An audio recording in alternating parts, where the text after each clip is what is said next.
What's going on, everybody? Welcome to another edition of OnTrack with DJ Traction. We took a little week off last week, just moved into a new place, and right after the holiday, had a bunch of stuff going on. So sorry to keep you waiting, but we are back with another new episode.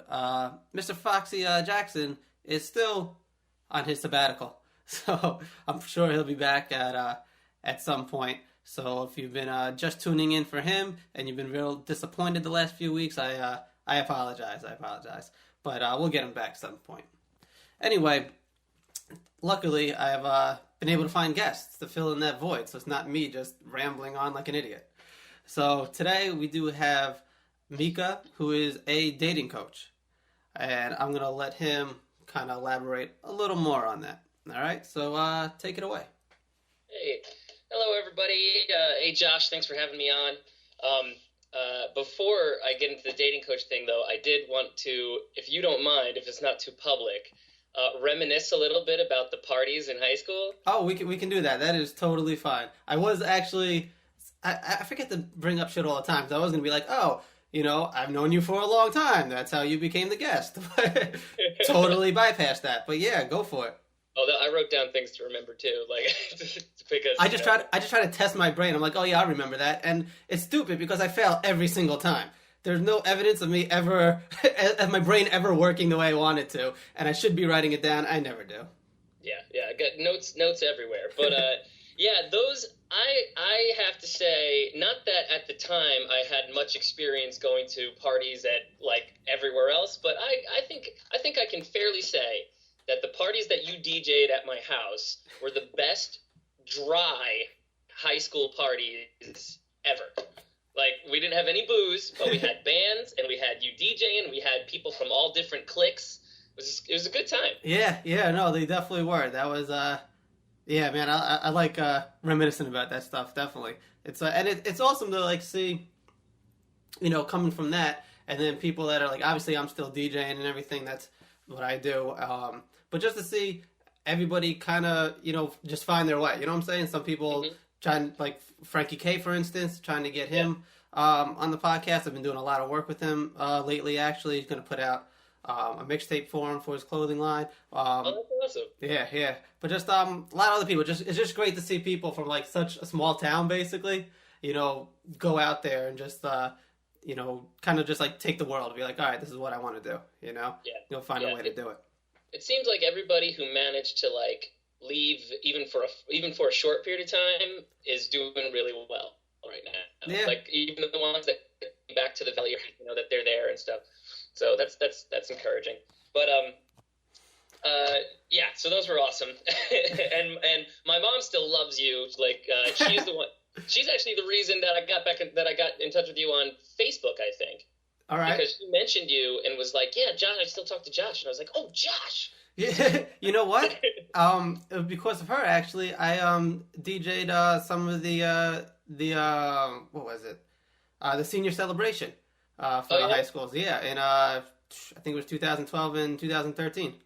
Oh, nice. Yeah, nice. Yeah, and your mom was instrumental in orchestrating that. So thank her for me again, actually. Oh, well, I don't know you said that.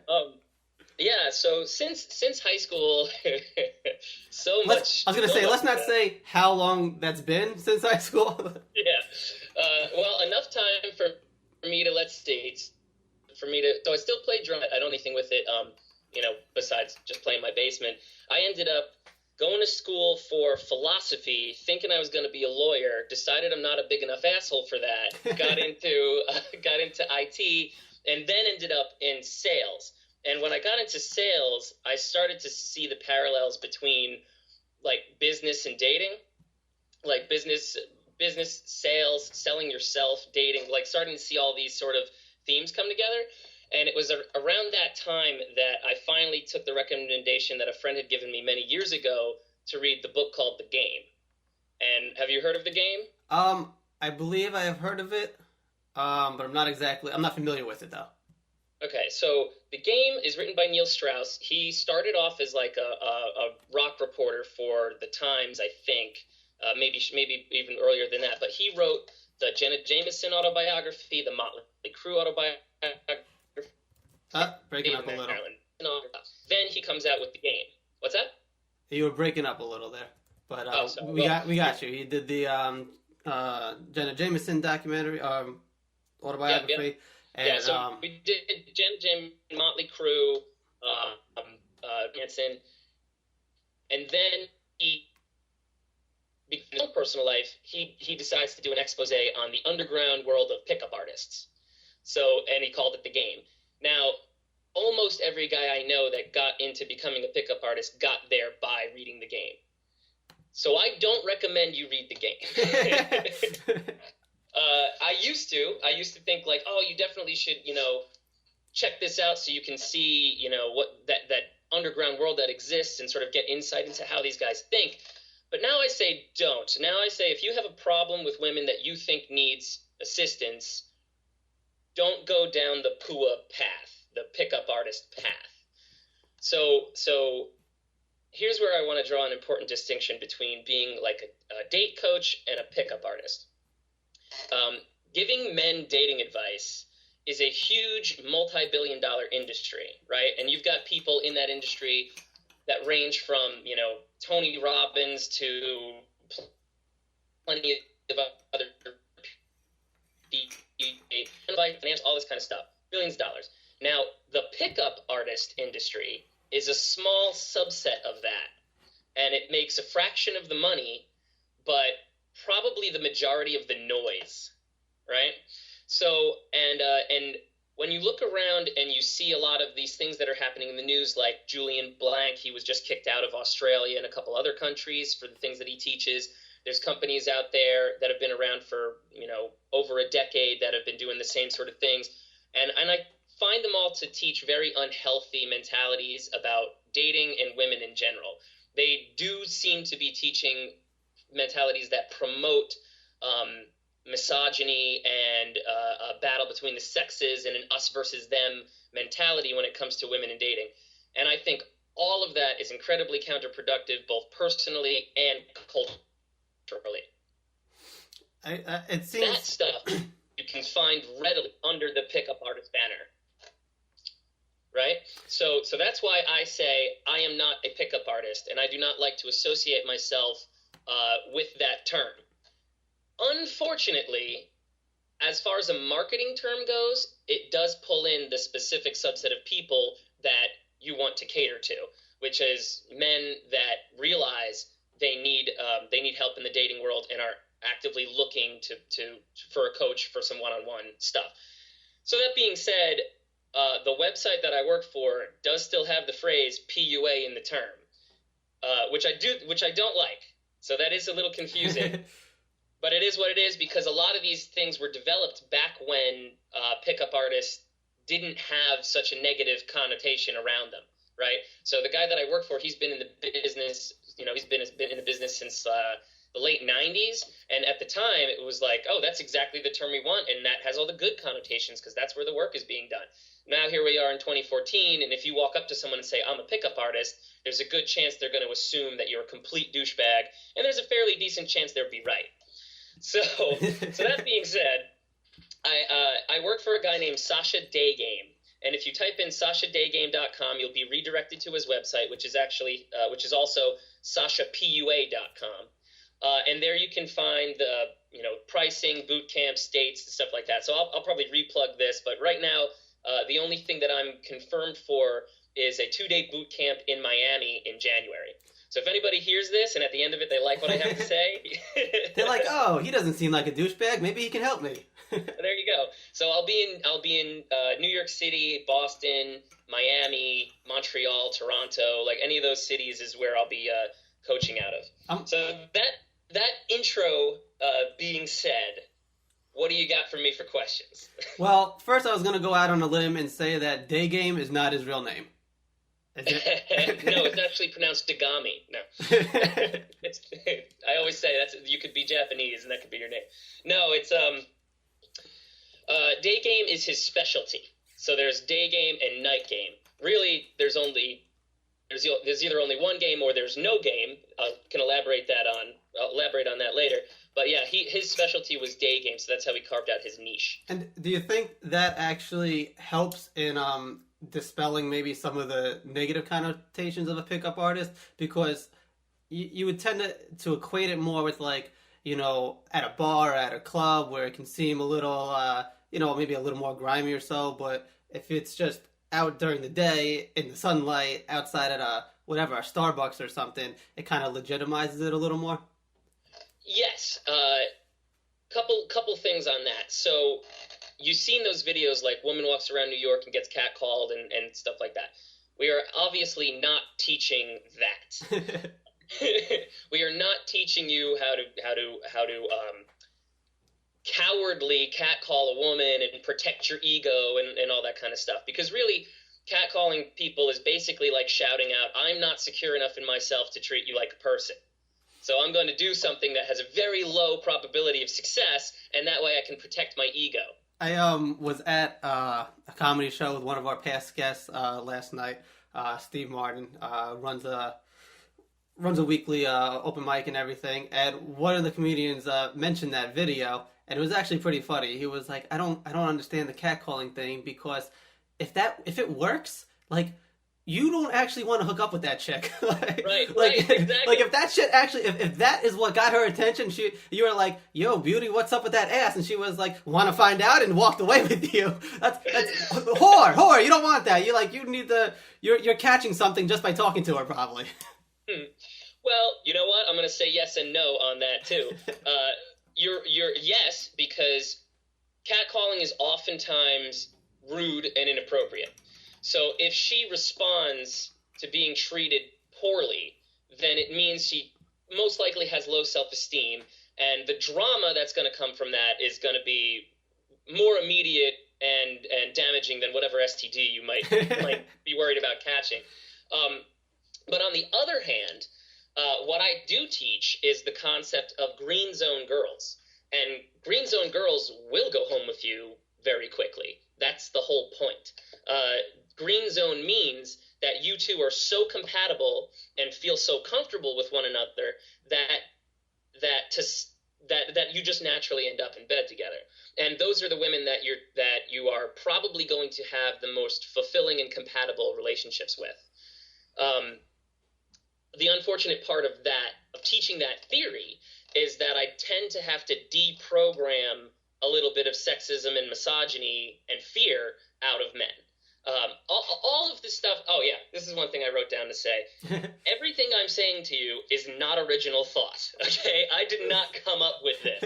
I can give you I can cite my sources and give you the books on the things I'm going to say or whatever. But my skill here is packaging, is presenting it in a way that is effective and that can get into your brain and start affecting change as quickly as possible. So the last two guys that I took out were actually friends of mine.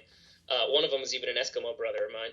And I didn't do like the full 2-day boot camp and charge them the money and everything because they were close friends. So I did a really abbreviated camp where I basically took them out to Boston and I sat them on a bar stool and I just talked at them for like 6 hours.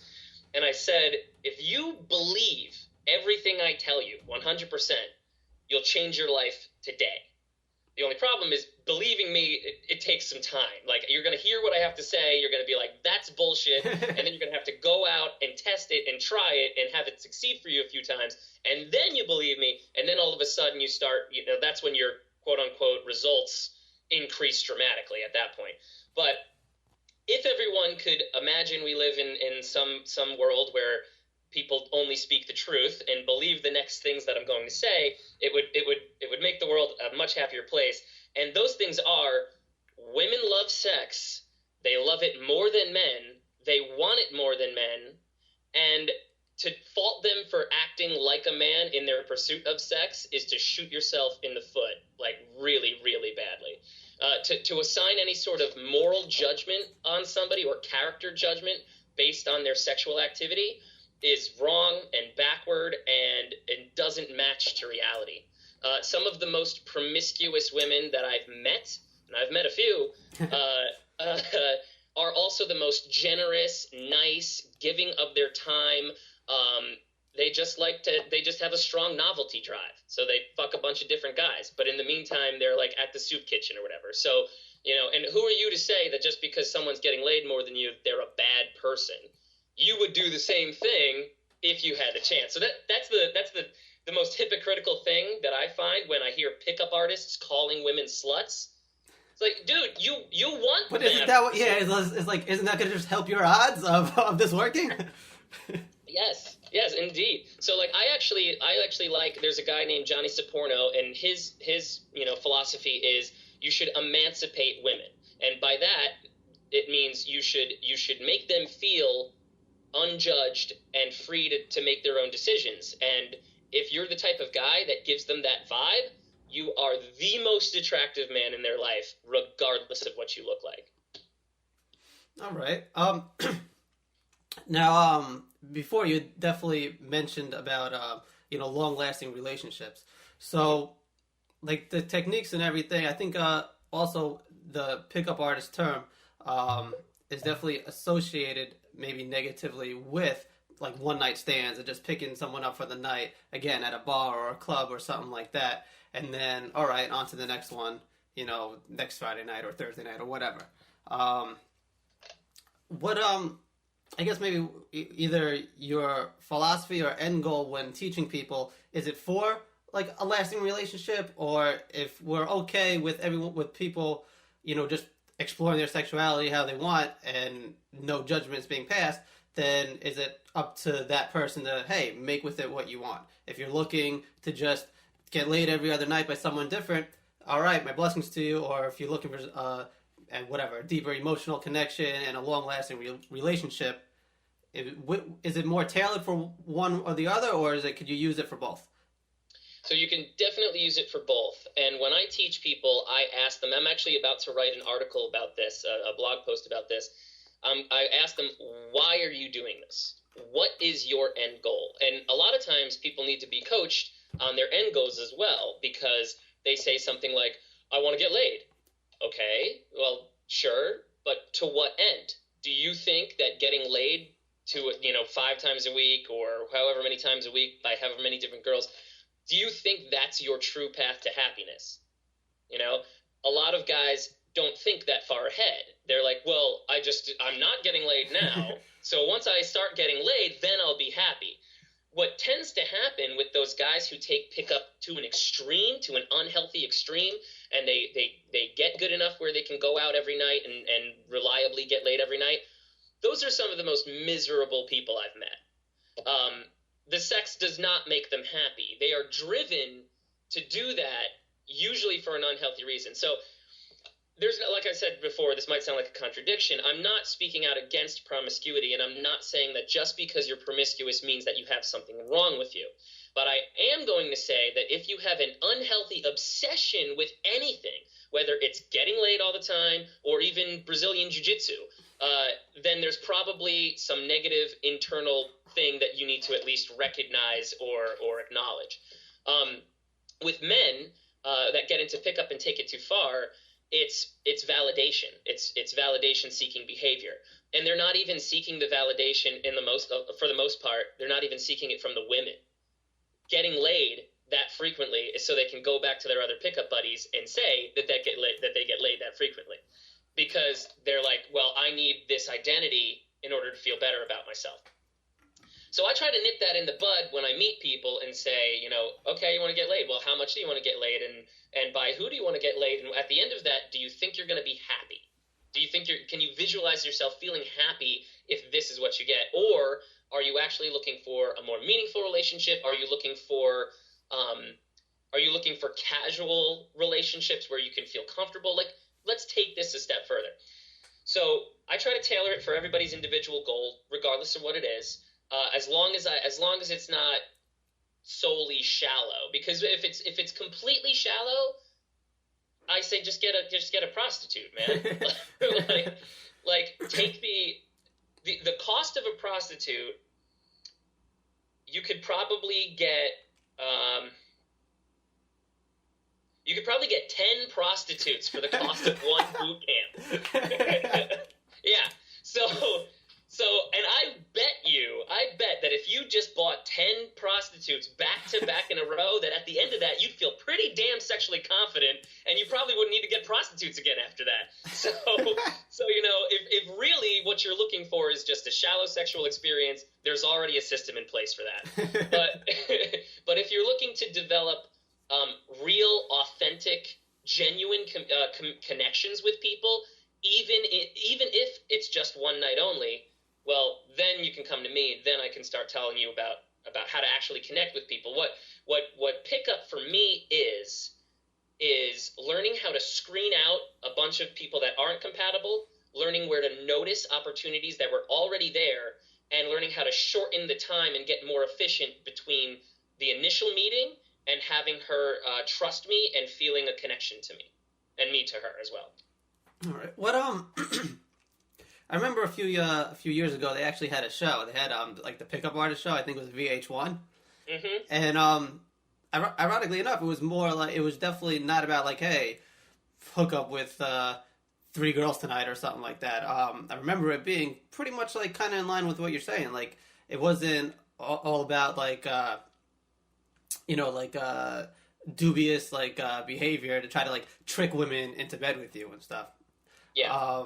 Do you think that was an overall good look for the industry? Or...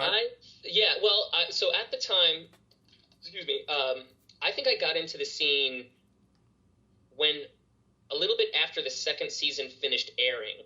So I went back and downloaded all the episodes and watched them and everything, and I think that show was actually a fair representation of history. Hold on, we're just going to say he legally downloaded all those videos and watched them. All right, continue. Allegedly. Okay. Yeah, it was a fair representation of mystery and his shtick and his thought process and what he was selling and stuff like that. I don't think anybody on that show came off looking like a total douchebag, and I don't think any of the women on that show were mistreated, if I'm remembering correctly. I haven't watched it. Yeah, me neither. And I just caught a few episodes, but it did kind of stick out, especially when you think about, like, all right, they're producing a show for entertainment purposes to get people to watch, and it would have been really easy, I feel, to kind of go down that lane. You know, either whether it was because the person, I don't remember the guy's name, but because the person running it was actually like that, or just production techniques to push that narrative. I found it really interesting that they didn't. Yeah, from what I know, I can't speak to Keys to the VIP, which is another show like that, and I think that was a little bit more like, get 5 numbers tonight to get to the next level or whatever. But with the pickup artist on VH1, I actually ended up speaking, not really coaching, but having a conversation with a dude that was on the show. He was coached by a dude that was on the show, and so now we're a couple degrees away. But he said that his friend that was on the show got a lot of off-camera personal attention. Like it wasn't just what you see on the show is all they get. Like they got a lot of one-on-one time, and you know, it wasn't just the reality show, like the quick and dirty reality show side of thing. Yeah, it wasn't like 15 minutes of coaching, like, all right, now go out there and good luck. But you bring up a good point, because the stuff I was talking so negatively about pickup, a lot of that was tactics that people have abandoned to one degree or another. So they've abandoned tactics like canned openers. So I think a couple of those were on the Pickup Artist show. But what a canned opener is I already know what I'm going to say, and I already know what you're going to say, or at least a couple general responses, and I know those about 3 or 4 volleys deep, right? So I come up to you and I say, hey guys, quick question. I'm really concerned about my body language. I'm really concerned about the impression that I'm giving you, like sub-vocally and everything. And I'm going to ask you some sort of question like, hey, who do you think lies more, men or women? You're going to give me some response. I've got my predetermined response. You're going to give me another one, whatever. Goes back and forth until I get the impression that you actually might like me. Then I start to open up to you and try to connect or whatever.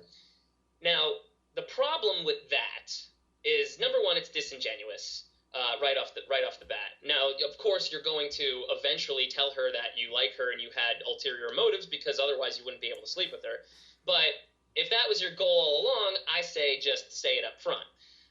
The other thing is that it's a lot of work. you have to learn this system, and you have to learn all these different tactics and things to remember, keep all this stuff in mind. I mean, I remember I watched like 12 hours of video and just read volumes of stuff, and I was on the plane on my way down to Miami where I planned to practice all this stuff, and I'm like reading it over, I'm trying it on the girl sitting next to me. It worked. I mean, I got her number, but it would be funny if you're like, like looking at the book, you like read it out, and it's like coming out like a little awkward, and then like look at her and then look back down at the book. It almost was like that. It was like, I was like, let me do a thing called the cube to you, and I do the thing. She's like, what does this mean? I'm like, hold on, I'll look it up. But I mean, some of the stuff it's very attractive and enticing because it's fun, and it sells the idea that, and as a guy, we love this concept. It sells the idea that if you follow steps A through D, that will equal sex. But that's not true. It just feels like it is, because what you're really doing is you're just approaching more women than you ever approached in your life, which means your odds of getting laid have now gone up like so much. You're like went from 0% to quite a bit, all right? And most people don't realize how many opportunities for love and sex and affection are around them all the time. I tell people, you don't actually become more attractive per se. You just get better at knowing when people like you. You know, you just get better at being able to, like, for example, so a little bit of my background. As you knew me so long ago in high school, I was like the long-term relationship guy. So I did 2.5 years, 3 years, and then 8 years. They were all strictly monogamous. There was no cheating, and not even emotional infidelity on my part. And the last one was like a marriage and then a divorce. So at 28, I had to learn how to get a girl's number. Yeah. Yeah. So, yeah. Josh is nodding in the oh my God sort of sense. Yeah, but, yeah. Well, when you're so far removed, I mean, you hear people that have been married and then divorced and stuff, and whenever you've been removed from the dating scene for so long and try to get back into it, I mean, especially after something like 5, 7, 8, 10 years have passed, it's all different. You know, you're in a different scene. Everything about it's different. Anything that might have worked back when you were maybe 20, 22, 23, probably isn't, and you just feel weird even approaching it the same way because you're now older and so far removed from that. Well, I'm going all the way back to I didn't even have. So another of our high school friends that recently found me on Facebook, Heather C from high school, if you remember her. We're Facebook friends actually. Yeah, it was lunchtime sophomore year, I think. She was the first and last person I ever asked for a number. Until 28, until the age of 28. Damn, son. Yeah, I know, right? So I felt after my divorce, I was like, well, I know I'm a decent looking guy. I know I can use online dating to date girls, and what I figured is I'll probably just have short 1 to 3 month relationships. I'll meet a girl online, she'll like me, and then I'll cut it off before she starts to catch feelings. Because like I'm freshly single. There's no way I can have another girl catching feelings for me. So I was like, in this way, I'll build my network of like female friends, which I hadn't made a new female friend since college because I didn't want to have to explain that, you know. Yeah, it can be definitely very intimidating. So, and now I'm 180 degrees in the opposite direction. So when I got into the sales thing, and a buddy of mine had years ago said, you should read The Game. And I said, well, I have a girlfriend. Why should I read The Game? And he said, because it'll teach you how to be a good salesperson. And I said, well, I don't sell anything right now, so I guess I have no reason to read this. So I'm packing for my first business trip to Vegas, and I read The Game, and now I see what he's talking about, and I'm like, oh my God, if I could sell myself to a hot girl in a loud club, then I should be able to sell software. Exactly. Right? Exactly. So I read The Game, I download Mystery Method, and I start running around Vegas doing canned openers. And it's all I know how to do is just that initial, hey guys, quick question. I like pick the first 3.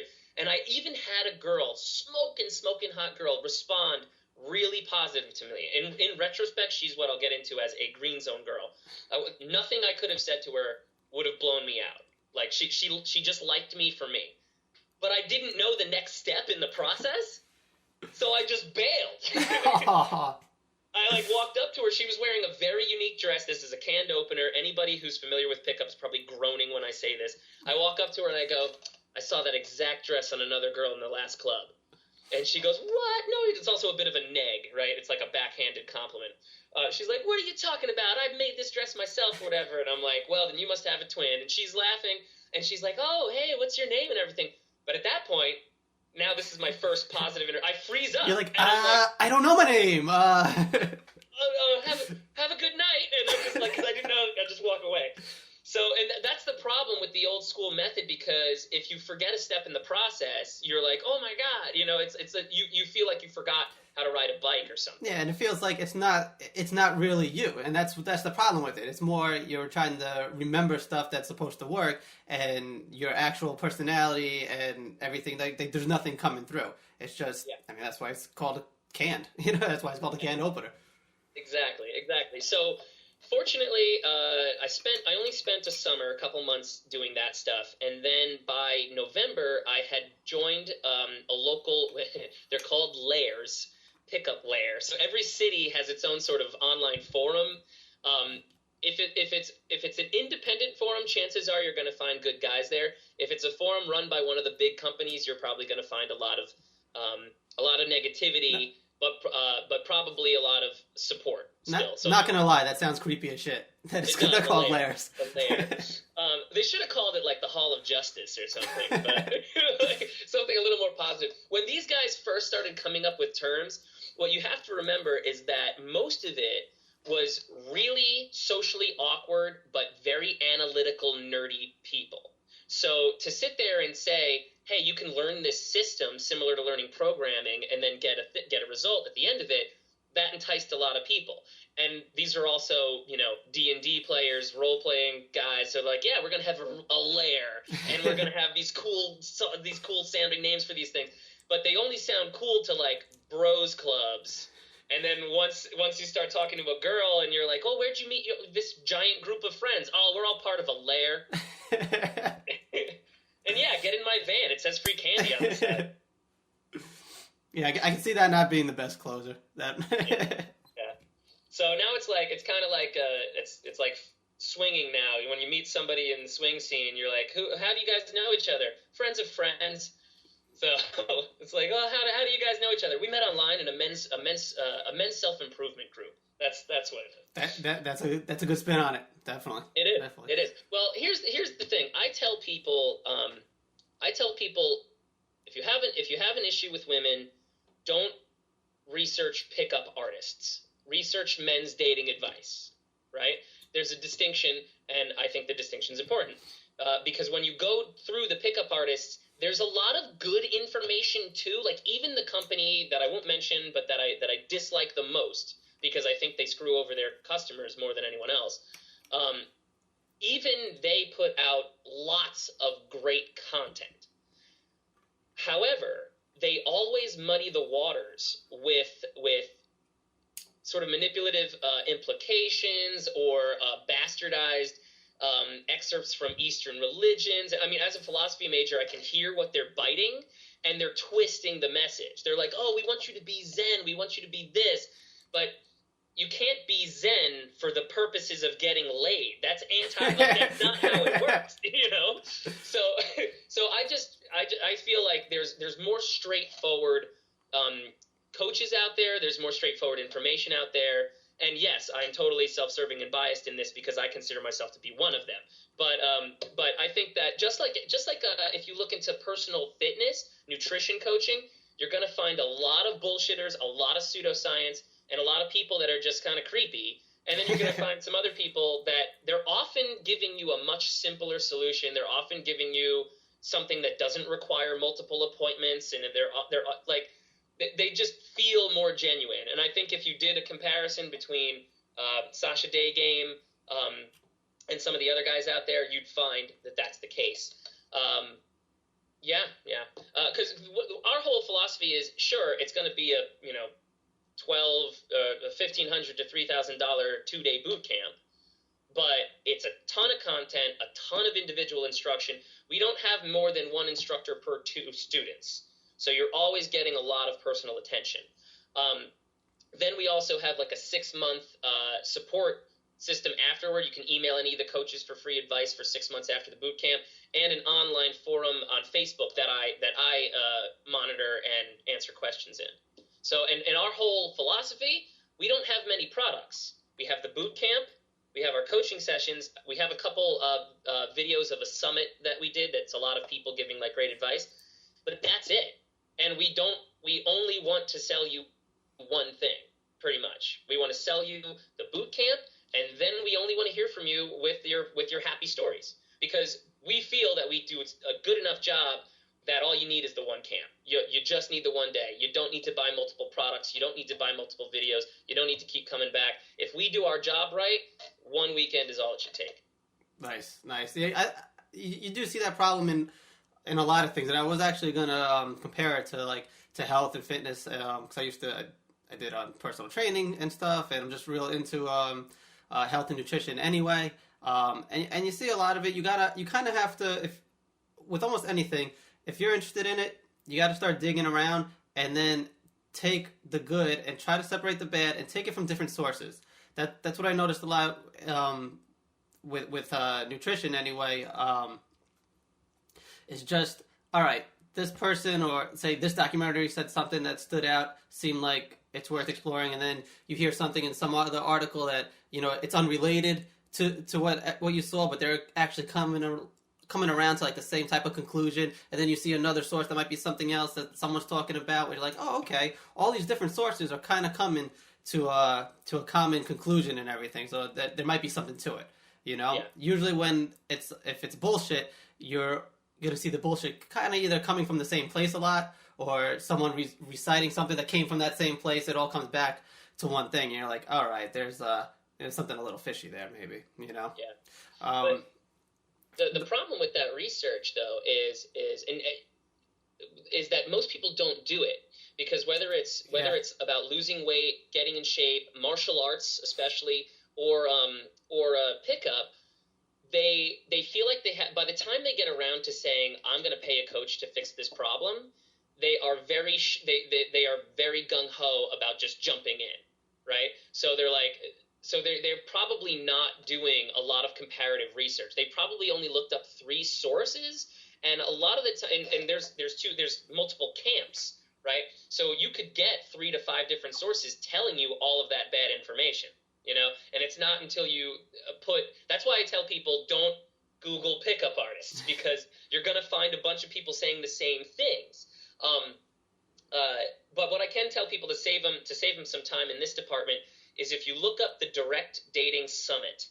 The Direct Dating Summit is a usually once or twice a year event where all of the people that I look up to in this industry get together and give talks. So if you go to that page and you look up those different coaches, you'll find coaches from all over the world, and any of those guys all espouse the same sort of direct approach and natural game and stuff like that, which I should probably define now that I brought it up.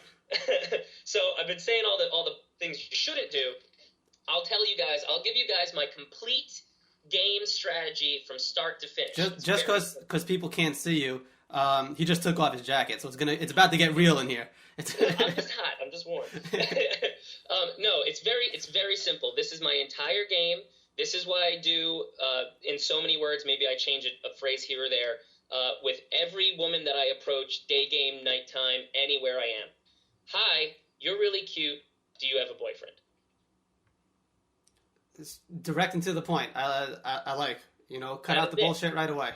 That is it. And I'm talking to you. I'm here right now because I am attracted to you, and if there is a big hurdle like a boyfriend, we can stop right now. Exactly. That is exactly what you communicate with that. And it is a very, very strong statement. Now, to women. Now, me telling you that, I think as somebody who, we're the same age, you probably have had a decent amount of experience out there, what I'm saying probably makes a little bit of sense to you. But let me ask you personally, do you see any problems with that, with doing that? I mean, honestly, not Not really, because I've always I'm kind of advocate of, you know, just like the keep it real philosophy, you know, especially as I've gotten older, where it's like, yo, I don't really have time for bullshit, and really my last I'm now currently in a 5-year relationship that's going well. We just moved in together. That's what that whole moving thing was about. Thanks. And before that, I had a couple like 2 to 3 year relationships and stuff like that. And I'm thinking back at how a lot of them started, or, you know, like that courting phrase part of it. A lot of times it was like, all right, we're talking, we're flirting, things are going well. I can tell you kind of like me, and I definitely like the number part kind of came out like, so just give me your fucking number and let's see what happens. And that's exactly how it came out. I was like, so yeah, you should just give me your fucking number now. But obviously not in a rude way. It was like, you know, playful and stuff. But that's again, because we're just like, let's cut to the point. If this is gonna go anywhere, let's see. If not, we can stop right now. Okay, that's it. Yeah, I don't really see anything wrong with it at all. So, and that is something that other guys our age seem to have come to the same conclusion, where it's like, let's be efficient, let's be direct, let's be straightforward. You hear women talking about the appeal of older men, and it's because it usually takes guys who don't take the time to focus on getting rid of their approach anxiety. That's what it's called. When you look at a pretty girl and you're like, I want to go talk to her, but I'm terrified, that's approach anxiety. Which Sasha was also a stand-up comedian. He has a funny bit about that, and he's like, you know, we used to get around together and say, you see that woolly mammoth over there? Let's plan on how we're going to take this thing down so we can all attack it and kill it and eat it. Fast forward a couple millennia, you see that pretty girl over there? I'm scared. No, I can't talk to her. We used to kill woolly mammoths, you know? And now we can't even talk to a hairy girl. Well, if she's as hairy as a woolly mammoth, you might want to rethink of that approach anyway. You might be like, I don't know. You know, there's what I've learned is there's no accounting for taste, Josh. I was going to say, and there's somebody for everybody. So there really is. So actually, I'm glad you said that, because the point that I'm getting at about younger guys or anybody who hears me say, you're cute, do you have a boyfriend, and goes, that must not work, that can't work. Anybody who doesn't think that is a worthwhile strategy is probably living in a scarcity mentality, right? They believe that their chances for love, affection, sex, appreciation, careers, money are scarce, that these are all limited resources. And yes, navigating the career and money waters, it can wax and wane. That's true. But on the whole, I'll say that that careers are abundant as long as you switch your mentality. But what is definitely abundant is love, affection, and opportunity to spend time with other people. That is definitely true.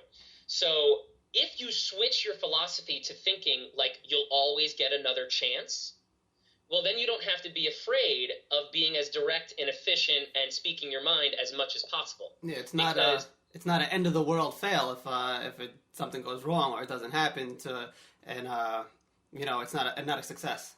Exactly. It changes the whole meaning of rejection, because now you're not actually being rejected. You're screening people in or out of your life. And when you walk up to a woman and you say, I think you're cute, do you have a boyfriend? You're giving her all of the information she needs to make a solid decision about you in that moment, as far as her gut attraction to you.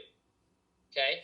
So when you walk up to a girl and you don't give them that information, they are thinking, what does this guy want from me? Okay? No matter how smooth you think you are, unless you're approaching and giving them a statement of intent, like I thought you were cute, or I wanted to get to meet you, or I'm attracted to you, or something like that, they're going to be wondering why you're talking to them.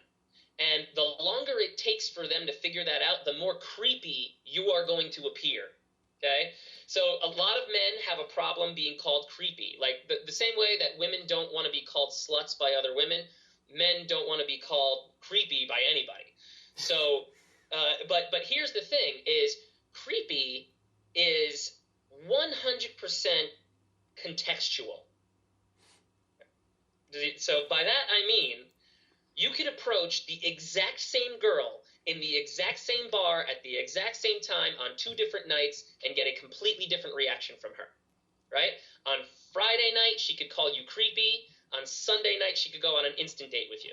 I am speaking from experience. So that has to be a weird like morning after type conversation. Like, what? Oh, Friday I was a fucking creepy jerk, and now Sunday it's all good. All right. Well, actually, that's how I opened her on Sunday. This actually happened in fucking New Paltz in Murphy's. This happened in Murphy's.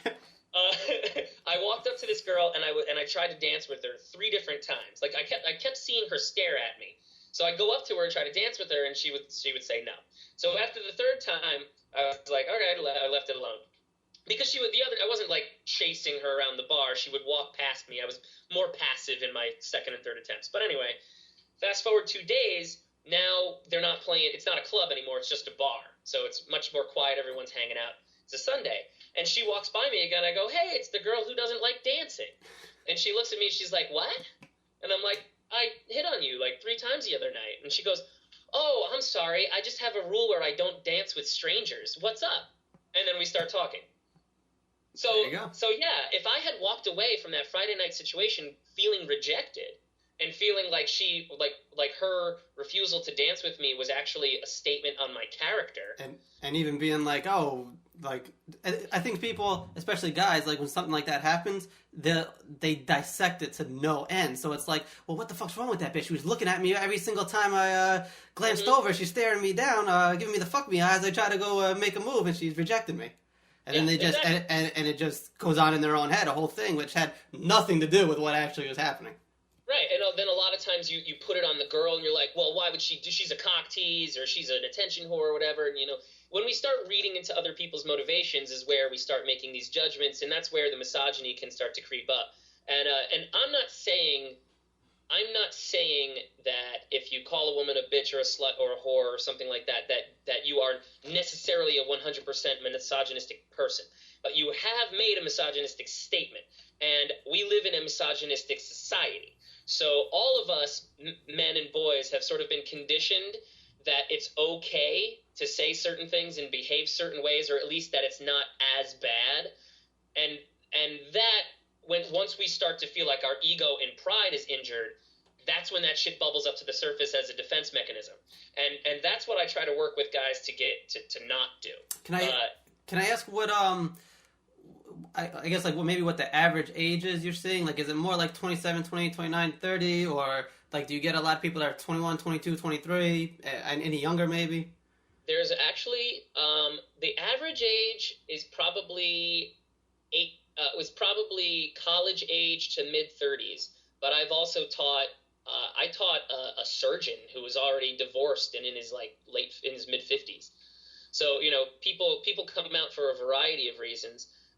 There's a lot of older men that have been in long relationships, 20-year relationships that end, and now they're like my situation. Like the last time I got a girl's number was a lifetime ago, So they come out and they need a little bit of encouragement and stuff. Also, a lot of these guys, a lot of the older guys come out to learn how to pick up younger women.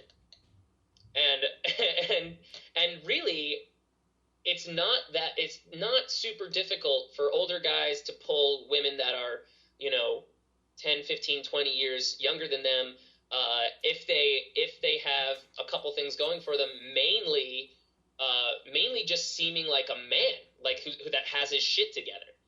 Because women, I'm not saying that you're a 45-year-old guy and you're going to meet a 19-year-old college chick and she's going to be like, I have never dated older guys before and now I'm going to sleep with you. No, you are probably going to meet a 19-year-old college chick who has a history of dating older men, and then she's going to date you. And she's going to perhaps extend her whatever her age cap was for you because you are so awesome. And there's right? And that percentage is probably won't be the first 19-year-old that you attempted on either. Might be a little, just law of averages, it might be a little further down the line until you find the one that has that history of maybe dating older guys. Possibly. But the thing is, the more that you're at it, the more efficient you become.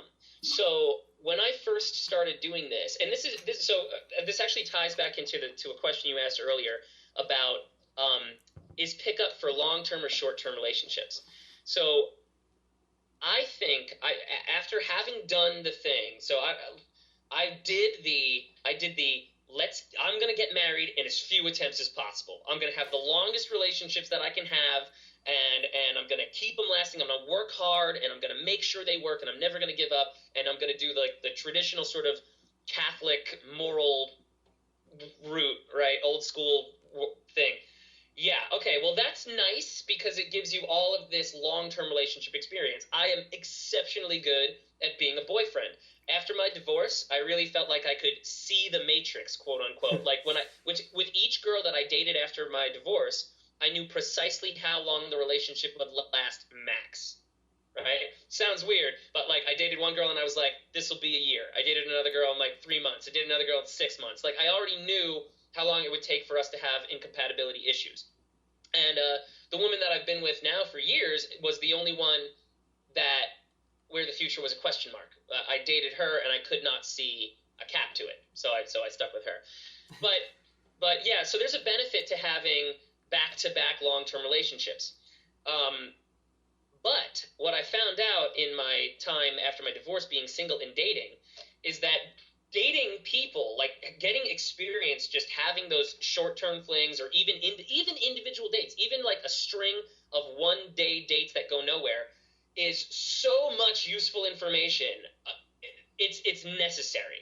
It is necessary. So even if you are the type of person that says, I don't want to casually hook up with people, I don't want to be promiscuous, I don't have flings, I just want a long-term relationship, I am still going to tell you to go out, meet people, take them out on dates. You don't got to take them home, but take them out on dates and do that for a good period of time, like a good solid 6 months or more. Once you get into the habit, and once you get into the, like, date as a hobby is what I'm saying, for a good 6 months. And the information that you get from meeting all of those different people will make the next long-term relationship you have so much more rewarding and fulfilling and compatible with you. We don't know what we don't know when it comes to compatibility. And dating and being around a bunch of people tells us that. Like, for example, it is a requirement that any woman that I date be able to accept a compliment. And I didn't. When you hear me say that, it's like that makes a lot of sense. But that's not something that I thought I needed to be a requirement until after my divorce, and I started meeting different types of women that could or couldn't take compliments. Yeah, and it's weird too, because you would just think at first that women should like compliments. Like, isn't that what they're about? Really, is just accepting that compliment or whatever. But so do you feel? I kind of wanted to see your thoughts on how, there's a lot of talk, especially with the younger generation, that there's like a hookup culture now, and especially with like social media makes that a lot easier with Snapchat, Instagram, stuff like that, where it kind of perpetuates this. You think there's some legs to that, or is it really just there's every single period of time there's always been a subset of people that are like that, right? That aren't going for whether it's long-term relationships or whatever it is, but that just are okay with hooking up. It's just maybe now a little more public than it had been. I think yes to both. So yes, there's always been people down to hook up casually, and in the past, people had to be more discreet about that than they do today. So I do think that there is a positive cultural shift taking place right now, where non-monogamy, especially, and by extension promiscuity, are becoming more mainstream and more widely accepted, and at least it's not getting people ostracized from friend groups and making them feel like they lost their peers. So when you talk about hookup culture, that is a very prominent thing today amongst the low 20s and the people in college, because now, everyone's always hooked up at college, but now you can be a little bit more flagrant about it. Like you can go hook up with a couple people or have ongoing friends with benefits relationships, and Susie and Becky from your clique aren't going to call you a slut and a whore and say that they don't want to hang out with you anymore. So it's really actually women becoming more accepting of other women, and that sort of feminist message reaching, sort of coming to its fruition. in one regard. I'm even going to remove the word feminist. I don't feel like I can even say that word with enough intelligence to really feel like I'm representing an agenda. So, but what I'm saying is that it's becoming more accepted. The technology works for and against us. So it works against empathy, and it works against having real connections with people, because it sort of removes the legwork that was required. So in the past, you had courting, you had like dating rituals, and you needed to have those things because, what else were you sort of had a guideline you could follow. We don't. We now, it's just like we're just bombarded with choices. We're bombarded with options, and then you pick those options. But a benefit of that is that I think it's teaching people that life in nature is a numbers game. So I think that this lower the hookup culture generation, I think they're a little bit better with rejection because they're not dealing with it. they're just so casual about it. They're like, do you want this to happen or not? And if it does, then boom. And if not, well, no big deal. And that's the way that I tell people to go approach women. But when you're talking about Snapchat and all that kind of stuff, then when you're actually next to that person and you have to use your communication skills, well, exactly. Let's hope you have some. Yeah, and it's not you can't talk in emojis. That's not gonna work. Right, exactly. So I think people are having more physical relationships, but less intense emotional relationships. However, I don't know that it's preventing anybody from having the type of relationship they want. The impression that I got is people are doing this because it's fitting for the point in their life, and then they're doing more stuff later. So I'm not worried about the hookup culture, really. I don't think it's going to hurt society in the end. I think it's actually going to help to a degree. And a lot of the girls that I end up hooking up with are in their mid-20s, so I don't complain. Now is that, since you just said that, is that currently hooking up? Because you did just say that you're in a relationship, so where... Great segue, Josh. Yeah. So non-monogamy. I went from being a strict monogamist. You could dance with somebody else. You could like grind with somebody else, but you couldn't even like sleep over in another guy's bed if he was your friend from like elementary school. Like that's how my monogamy worked, right? After 13 and a half years of that, I decided that monogamy could miss me for a little while, and I was going to go the non-monogamous route. And that's what solved my problem, my issue with I'm going to meet people online and date them 3 months at a time and break up with them before they catch feelings.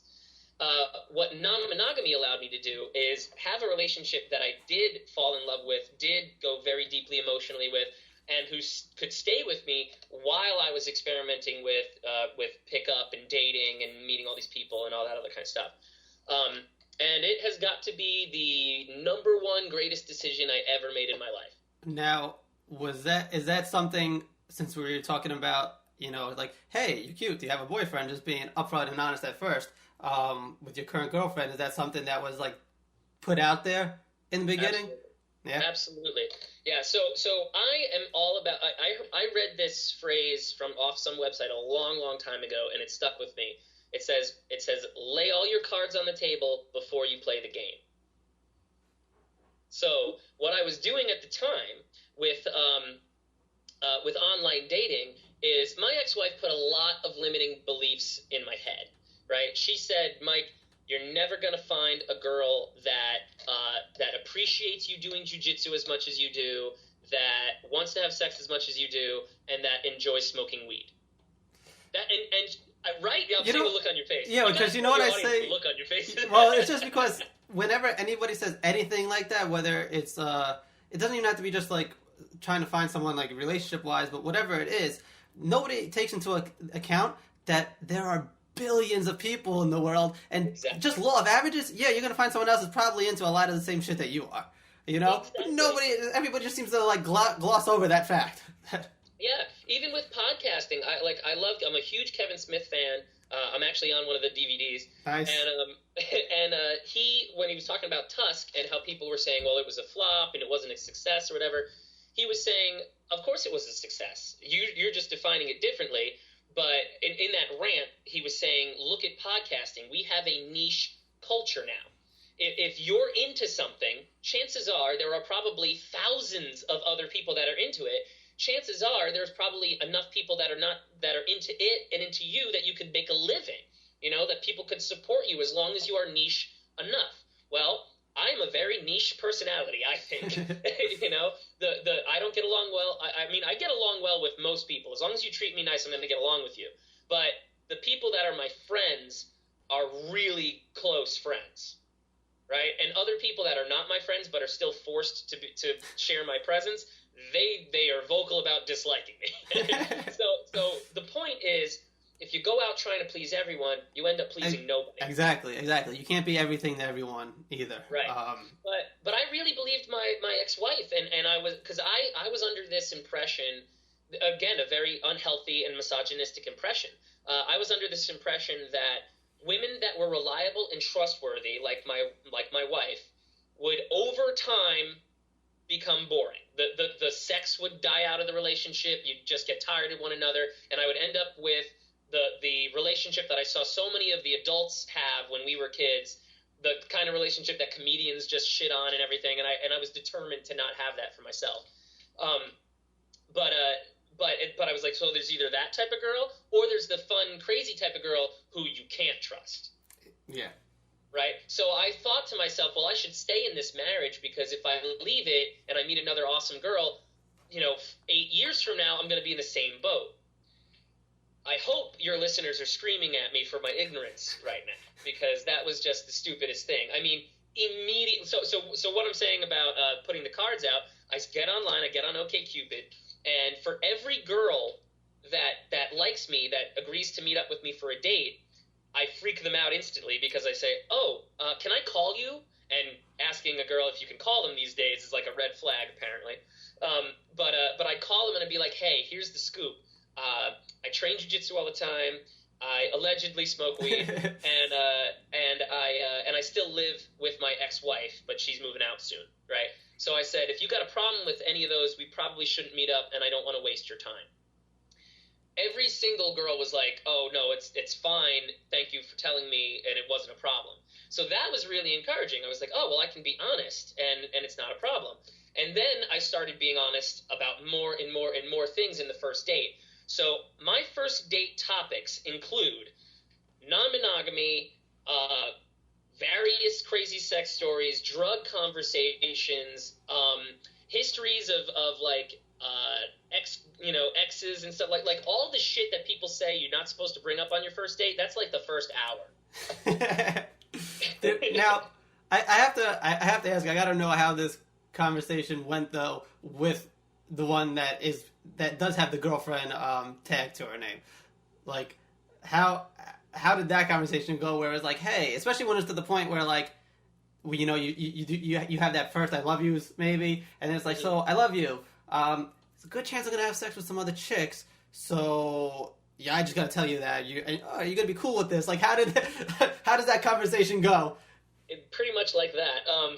Okay. Well, here's another one of the do as I say, not as I do moments. So if you already know that you want to be non-monogamous in whatever flavor that is, whether you want to be a swinger, or you just want to be promiscuous, or you want to have multiple girlfriends, you want to do polyamory, the more you know about that ahead of time, the better off you're going to be, because you do bring this up immediately. You are screening for girls that are down for that. I am now to the point where I don't get a girl's number before telling her that I'm non-monogamous.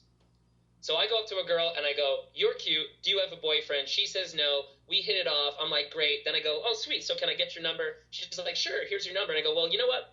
Before I take your number, I'm a non-monogamous person. I actually have another girlfriend, but I continue to date and stuff like that. So are you cool with that? And you would be surprised how many people say yes. They're like, well, they'll say, well, I've never dated somebody like that before, so I'll give you a chance to sell me on the idea or whatever. Or, I don't know if I'm interested in you anymore, but I want to hear you talk. I don't know if it's... I'm a little curious if they, when they say, like, oh, I've never dated anyone like that. It's more like, no, you never dated anyone that told you they were like that. That's the difference. Actually, there is a big difference. There's a big difference between cheating and being non-monogamous. Being non-monogamous, you want everybody to be cool with it. You want all the information is above board. You are saying that I believe that human nature in general, or if you don't want to make such a bold claim, my human nature, my personal nature, is this way, is non-monogamous, and I am not ashamed of that. I am not ashamed for wanting sex. I am not ashamed for seeking sex. I'm not ashamed for asking for it. There's nothing wrong with that. It's natural, and this is the way I'm going to be. So if that's the way that you feel, you have to find like-minded individuals. If you don't, yes, it is possible to convert people, but it is a multi-year process, and it is not just one conversation. It is many conversations. And here's actually the secret of it. Successful non-monogamy is a never-ending conversation. And so you're always processing. So even today, I'm texting my girlfriend, and tonight she's going to hang out with one of her best guy friends, who also happens to be my Eskimo brother, and they may or may not do whatever they do or don't do. I can't be bothered by that. But at the same time, I shouldn't be bothered by that. But at the same time, we recognize that we're humans. So I'll still send her a text and be like, tell me I'm the only guy that you want to come home to or whatever. And she'll be like, oh, of course you are. And, she'll reassure me emotionally. When she feels a little insecure, I reassure her emotionally. And it's just a constant cycle of reassuring one another and showing each other a gratitude and appreciation for one another. Versus monogamy, which I don't think has the same built-in systems that keep you communicating. I think that the status quo monogamy, the way that most people do it, which is a thoughtless monogamy, they just do it because they think that's what they're supposed to. I think you end up, those are the situations where after 2.5 years, 3 years, 5 years, 8 years, you get bored of one another, you're just nagging each other, because it's very easy in monogamy to forget to be grateful. It's very easy to forget to appreciate your partner. And it's very hard to hear the same compliments come from the same person over and over and over again and give them the same weight when you feel like that person is never going to go anywhere because they have to stay with you. I identify with the gratitude part, because pretty much everything that I've ever heard or listened to, whether it's podcasts, books, successful CEOs, whatever it is, the number one thing that they all have in common, pretty much, is, it's not for their partner or whatever, but is recognizing gratitude and actually practicing it every day, whether it's the first thing they do in the morning or the last thing they do before they go to sleep, is practicing gratitude. Because it's not just something that you would think it's something that just naturally happens, like, because you feel good that day or something like that. It's actually something that you have to let into you. So I can see exactly how that would translate into the relationships and with your partner as well. Definitely. Do you are you familiar with the book Sex at Dawn? Oh, of course. I love that book. I give it to people. I listen to that guy's podcast. Yeah. Yeah, it's a pretty convincing argument, but it's also not only, but it's also, it feels like it's stuff that is actually kind of common knowledge that everyone's heard of, whether, even if it's just in like a stand-up routine or something like that. Like, everybody has heard that, like, that it's part of nature. Like, you're not really meant to be monogamous, like, that's not really in our DNA and everything. It's even in our closest relatives, speaking from an evolution standpoint, that, like, none of them are, people sometimes say, well, like, penguins are and everything, but it's like, they're not. First of all, they actually aren't. There's if you actually start Googling, like the real life of penguins or something like that, they're kind of, they're dirty little creatures, actually. But even the one or two out in the wild that might actually be monogamous, they're not really genetically related to us anyway, and it's such a small percentage that it's almost statistically irrelevant anyway. Yeah, super small. And they also live in very sort of extreme environments. So the two examples from Sex at Dawn are that one species of treetop dwelling monkeys that like never sees the ground. And then there's the voles, VOLE, that mate for life. But they're blind underground mole creatures. So seems like it's probably a lot easier to mate for life when you're blind in a dark underground world. But whether monogamy exists in nature in other species, for me is neither here or there. I'm fine with humans being the only promiscuous creatures if that were the case. I just want people to acknowledge what the science seems to suggest is our human nature. And also, if you want to tell me that, well, the science is contradictory, and it is, I'm going to say, well, what do you feel, man? Like when you clear out all the fear, if I told you that your girlfriend would not only allow you to, but enjoy you sleeping with other women, would you? And I think if you ask the majority of people that, they'd say yes. And you can also just even bring it to like, well, have you ever thought of having sex with another woman? Or what do what happens when you see a Victoria's Secret commercial or anything that it is? It's like, inside of you that that there are urges and that there's something at some low-lying level, whether it's physiologically, biology, or whatever it is, it's actually telling you like, hey, like, you might want to go have sex with that person over there, and it's not your wife or your long-term girlfriend or whatever exactly. it is. And now I know that people are going to say, they're going to, make an argument where they can say, well, you might also have the urge to kill somebody, but and we need to have such a silly argument. That's such a silly argument. Yeah, well, people are going to say, well, we have to follow rules. We have to put limitations on our human nature, or else there's going to be a problem. Well, I think that whole urge to kill someone argument is, again, based off bad science. It's the people, if you speak to lawyers and investigators and cops and stuff like that, the people that actually do get mad and kill other people are not it's a minority, and usually there are conflicting reasons like mental health or very specific situation of abuse or long-term, all of these things. Like, people don't just go, you cut me off in traffic and I'm going to pull you out of your car and beat you to death. Like, that's not human nature. That's a broken person, right?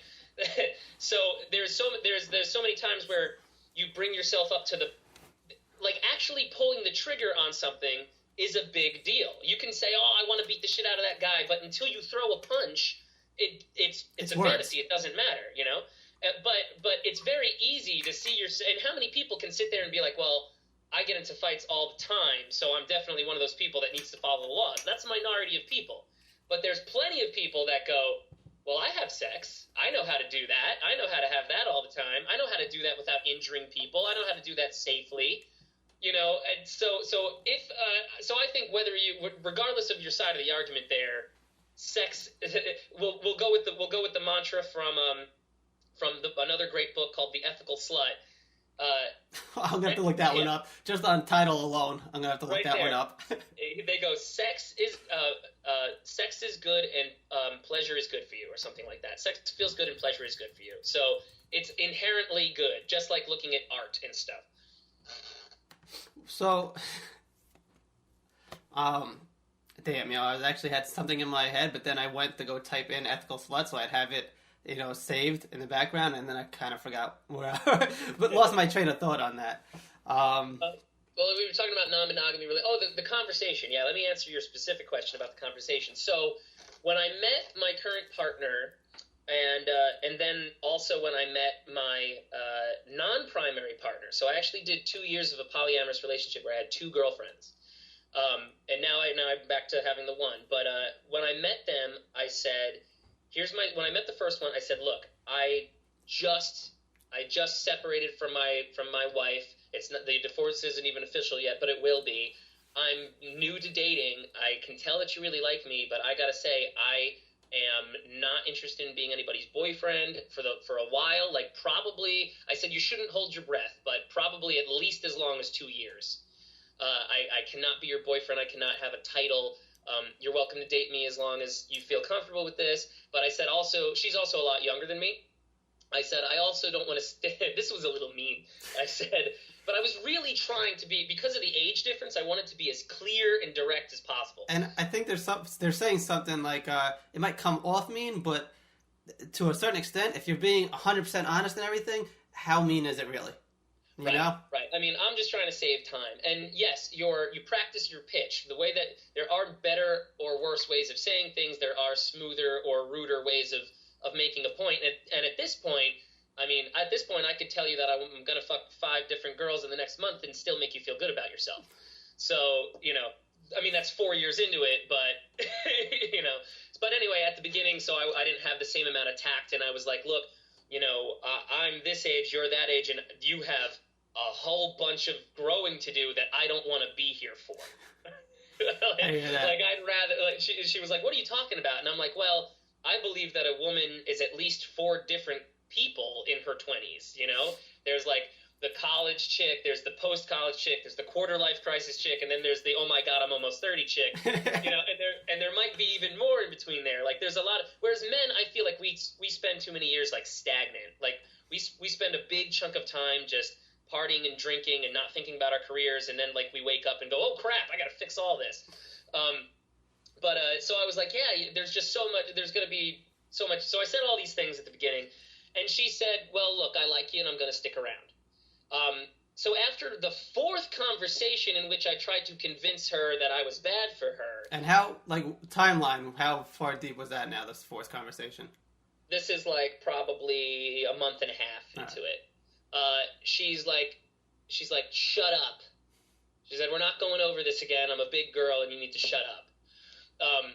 So at that point, I was like, all right, full speed ahead. Now, fast forward a few more months, and we actually, at the 6th month mark, I believe at the 1 year mark, we broke up. She couldn't do the non-monogamy thing anymore, and she left for about 5 or 6 months. So she said, I can't, because what I had said to her is I wasn't completely 100% sure that I wanted to be non-monogamous as a lifestyle, and I'm dating her, and I'm figuring this stuff out, and then I realized, and she said to me, she's like, well, if you're still figuring it out, could you, like, just see me until you figure that out? Well, what do you think, like, a big part of figuring it out is actually doing it so I can figure this out, whether it's actually for me or not?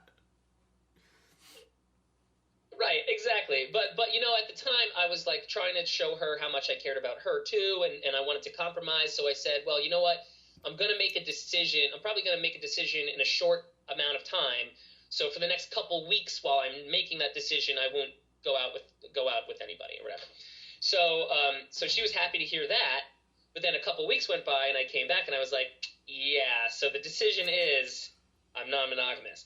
So these were not smooth, happy, great conversations. They were difficult conversations. They were basically as awkward as people might think that they were going to be.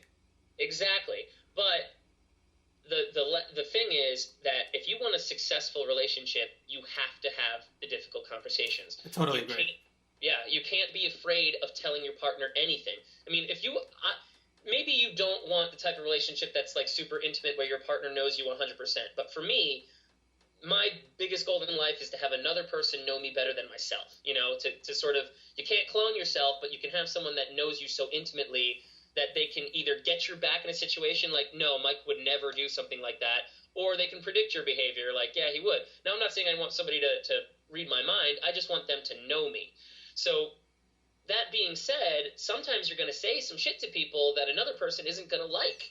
And if that person is your partner, you have to be strong enough to say that, or else your relationship is not strong enough to last. So you gotta, and in the end, there is nothing worse than an okay relationship. Exactly. Yeah. Because those are the ones that you will burn years in. You will, and I've done this in every one of my long-term relationships. It's because it's every single time I say I'm not going to hold on as long. It's the comfort level. You know, people get just comfortable in what they're doing, and it's a fear of the unknown of what happens after this if it ends. Like, all right, well, you know, it's not great, but it's not terrible, so I know what tomorrow is going to be, and I can just be okay with that. You know, and they go forward with it instead of being like, well, if I take the chance, and again, just that fear of the unknown, just being afraid of, and maybe not knowing themselves well enough either to be like, oh, I don't know if I can deal with that, you know, and then people just get trapped. And it's the same thing, not just relationships, but it happens. I talk about it a lot with just people's, like, what they do for work, you know, with people's jobs and everything, you know. People are just scared to take that step and be like, all right, I really want to. I use the write a book example just because, whatever, use any example you want. You know, I really want to write a book, but, you know, just never do it because, and again, it's just a fear thing, you know? As once you start doing something, no matter what it is, as long as you get those few snowflakes together, the snowball effect will start happening. You just you got to be confident enough in yourself and just get it started. That's like my whole thing. It's like, yo, just get it started. You know, you don't have to know what's going to happen 5 years from now or have a whole business plan for it or whatever it is, but just get it started and you'll figure it out along the way. And once that you start to get it rolling, it'll take shape on its own. Yeah, that is so true. And that's why I also, like I said, you know, dating and career, so similar. Because I did the same thing with my job. I was an IT guy for like 8 years. And what I realized in retrospect is my whole life has been about control. Not that I'm not a controlling person. Like, if you're dating me, I don't care what you're doing when you're doing. I don't, you know, ask or obviously whatever. That'd be a little hypocritical if you know. Exactly. But I do like to control my environment, right? So when it came to my career, I mean, I actually realized that recession in the 80s is what's responsible for this. Because when you and I were like young kids, that's when everyone was getting laid off, right? So my dad worked in tech, and that got hit kind of hard around the time. So all of a sudden, we go from having like this great job to my dad is like working 3 jobs to make ends meet and pull this stuff together, and he's coming home telling me, Michael, get a reliable career. You know, get a career, like you should be a lawyer because they don't fire lawyers. You know, you should be a lawyer because and nowadays that shit has changed. I know lawyers that got laid off. And I know people that are lawyers that are just finding it hard to either get a position or to get started on their own. You know, nothing, there's no guarantees anymore. That's what has happened with, you know, the get a job, work there 20 years, 30 years, get a pension and be, again, okay. Yeah. And I think that the fact that there's no reliability anymore, I think everyone knows that now, and the generation of kids that's coming up now is going to be able to be more equipped for it. But we were in the middle. Yeah. So we got sold like, well, there's still jobs out there that last. Well, no, there's not. So now what I'm realizing, another theme of my life is I want to diversify my career. So I could do IT. I was in sales. I can do the date coaching. I could write blogs. So I'm thinking, well, I'm going to get busy trying to put a little effort into each one of these categories.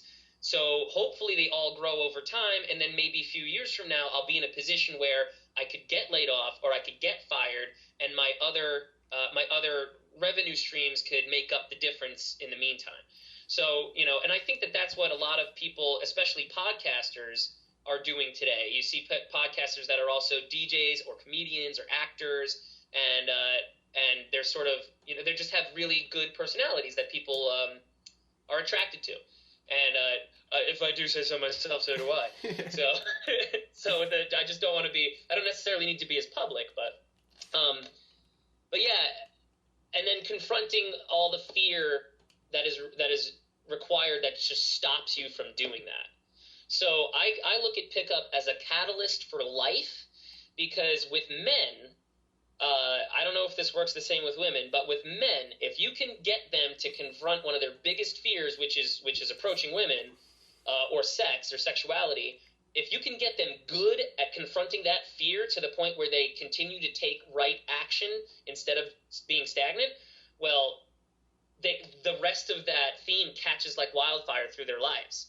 You know, those same guys that I teach on a boot camp come back and write emails saying, I got a promotion, I quit my job, I started a blog, I wrote a book, I did whatever, because you realize, like, I was lying to myself. I had all these fear-based limiting beliefs that were telling me that I couldn't just be successful in this. But here I went from, some of these guys are virgins, or they've slept with one girl in their whole lives, to suddenly having lots of dates and healthy relationships with females. And they go, well, I did it in this one area of my life.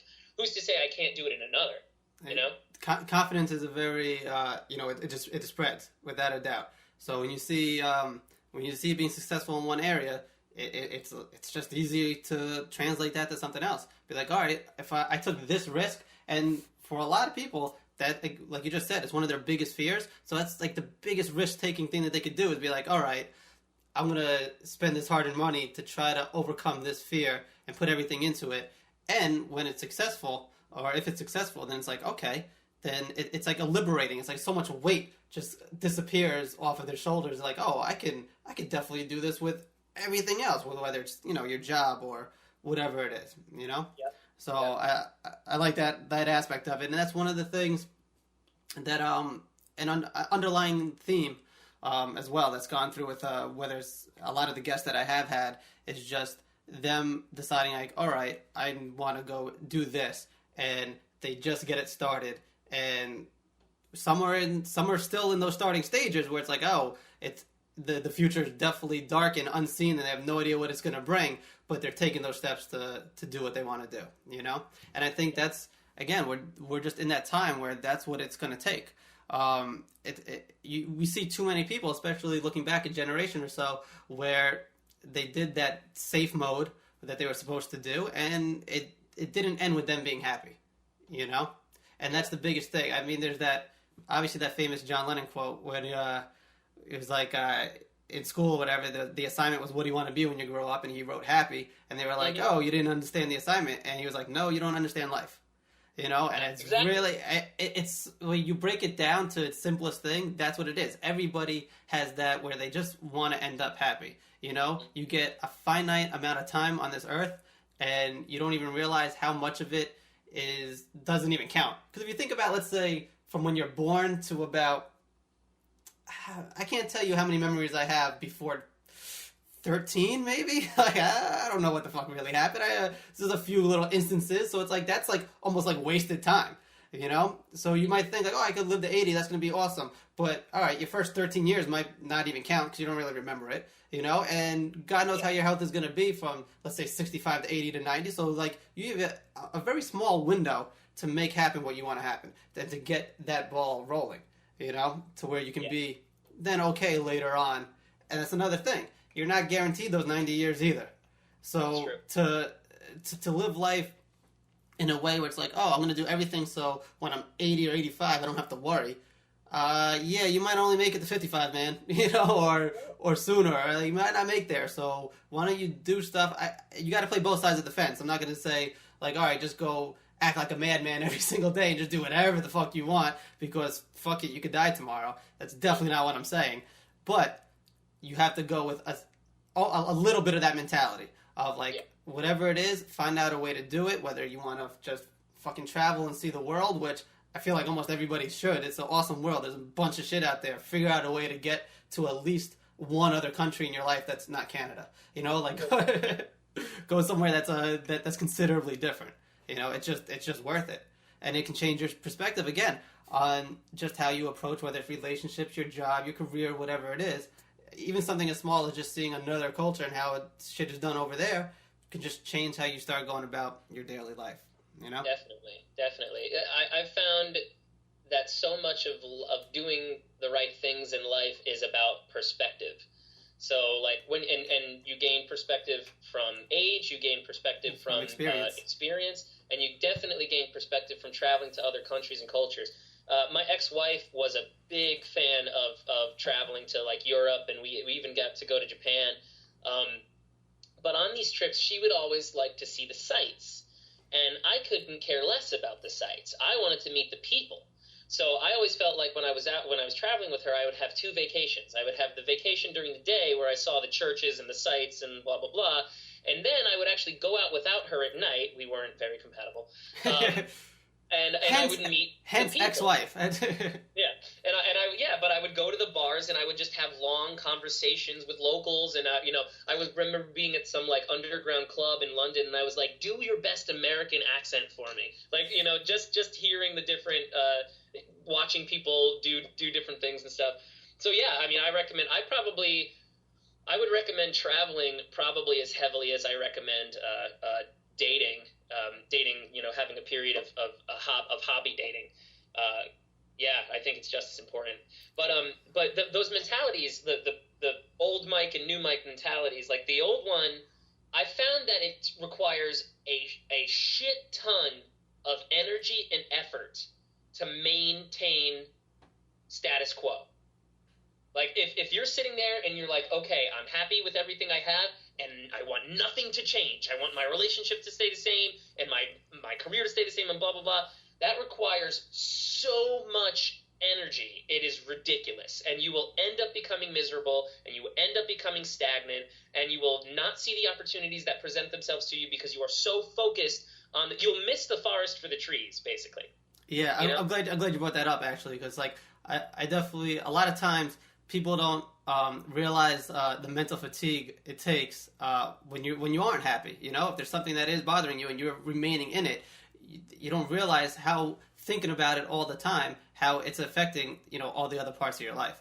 Absolutely. And it's just the negative thoughts of it, like, oh, I can't believe this is what I'm going to do again. Whether it's going to the job, or oh, I know exactly what she's going to say when she gets home. I fucking hate it. She does it every fucking night, or whatever it is. Like, you don't realize how taxing that is on you. Yeah. I mean, like a subtle but important example. Me and my ex would argue about, like, we weren't having sex enough, we weren't spending enough time with each other, blah blah blah. But whenever we'd argue, she was also a stonewaller, so it would never go anywhere. So, but me being the communicator, I'm always arguing, and then she's stonewalling or whatever. So this was driving me insane. I could not continue this. I was like, we are going to get divorced. Then I found Brazilian Jiu-Jitsu. Jiu-Jitsu became such a passion of mine, and it was so fulfilling and validating. I truly believe that Brazilian Jiu-Jitsu was my first step towards manhood, that I poured myself into that. And part of what fed that obsession at the time was a subconscious effort to maintain the status quo. Well, if I'm home fighting with my ex-wife, we're going to break up. So I'll just be out of the house until it's close to her bedtime, and I have a legitimate reason because I'm doing something healthy for myself. Well, then we have less opportunity to fight, and more, we'll stay together longer. So in the end, it's like, and I didn't even see it that way at the time. I said, oh no, I just love jiu-jitsu, and you just don't want me to be a jiu-jitsu or whatever. But really, in the end, all those weekend-long trips to Boston that I spent without her, all the time I spent out of the house, it was a tactic so that I wouldn't have to be confronted with how miserable I was, and I can just keep everything the same. It was just actually, honey, dealing with your bullshit makes me have to go out and choke people. All right, that's what it is. Like, I have to do it legally here, otherwise I might do it to you. Okay, so that's what it is. Just let me know when you're going to sleep. I'll come home. Yeah. That's what it was. So, but now I changed the mantra, right? Instead of trying to keep everything the same, this is what I tell people they should learn how to do. Learn how to surf without seeing the shoreline, right? So then, if that's the case, if your job is to surf, but you never see the shore, then how bad is it if you fall off the board? You're just going to get back on it. You have no other option. Yeah, exactly. I was going to say, well, it might be pretty bad because you have no idea where to go. Yeah, but you guess what? Did. Exactly. You get back on, and you either start going a different way, or you like, well, that was just a bump in the road. I'll keep going this way, exactly. Or a wave in the ocean. Yeah. So when you remove the end goal, when you consider life and everything in it to just be a process, a never-ending process, that sometimes there's periods of consistency, sometimes there's not. Things are going to wax and wane. Relationships are going to change. All that kind of stuff. And you can not break up with somebody and have 4 distinct relationships with them. So if you switch your mind into thinking in that mentality, then life feels a lot less pressurized. You know, when you can see, when you're surfing and you see the shore and you fall off before catching that big wave, you're really let down. You're like, I'm still this far away from the shore and I missed a huge opportunity, right? But if there's no shore, well, then you never know how big these waves are. You're just going to catch as many opportunity as you can, and you're going to ride it as long as it takes you, and then you're going to fall off and you're going to get back up. You know, and you're just going to look at life as a series of these sort of things, and your lows aren't going to be as low. You know, yeah. and then learning to appreciate your highs, that's the gratitude meditation. That's working in the gratitude. Like, I was fortunate enough to so before I changed my life and got into pickup and all that other kind of stuff, I was at the same time getting divorced, potentially losing my house, and I lost my job. That's a trifecta right there. That's a shitty hat trick. Yes, it is. So, and I was depressed, as you might expect. I ended up getting, first, before getting to pickup, I got the new job, and the job was a complete life changer. I went from being an IT guy to being a sales engineer, and now I was actually being paid for my personality. I was being paid for my communication skills, my ability to take complex, concepts and target them to the proper audience and stuff like that. And then when I did a good job, I was rewarded with money. So it was like, this was like a really cool experience for me, and it taught me it taught me career abundance before I learned relationship abundance, right? So when I got into the pickup thing and somebody tried to say, hey, love and affection are abundant, I went, oh, like that makes sense to me, and my belief in that was achieved probably a little bit quicker than somebody that has no experience in being in an abundance situation before. Because after I got laid off and I re-upped my resume and I put it out there, I was just inundated with offers. So I was like, oh, sweet, this is great.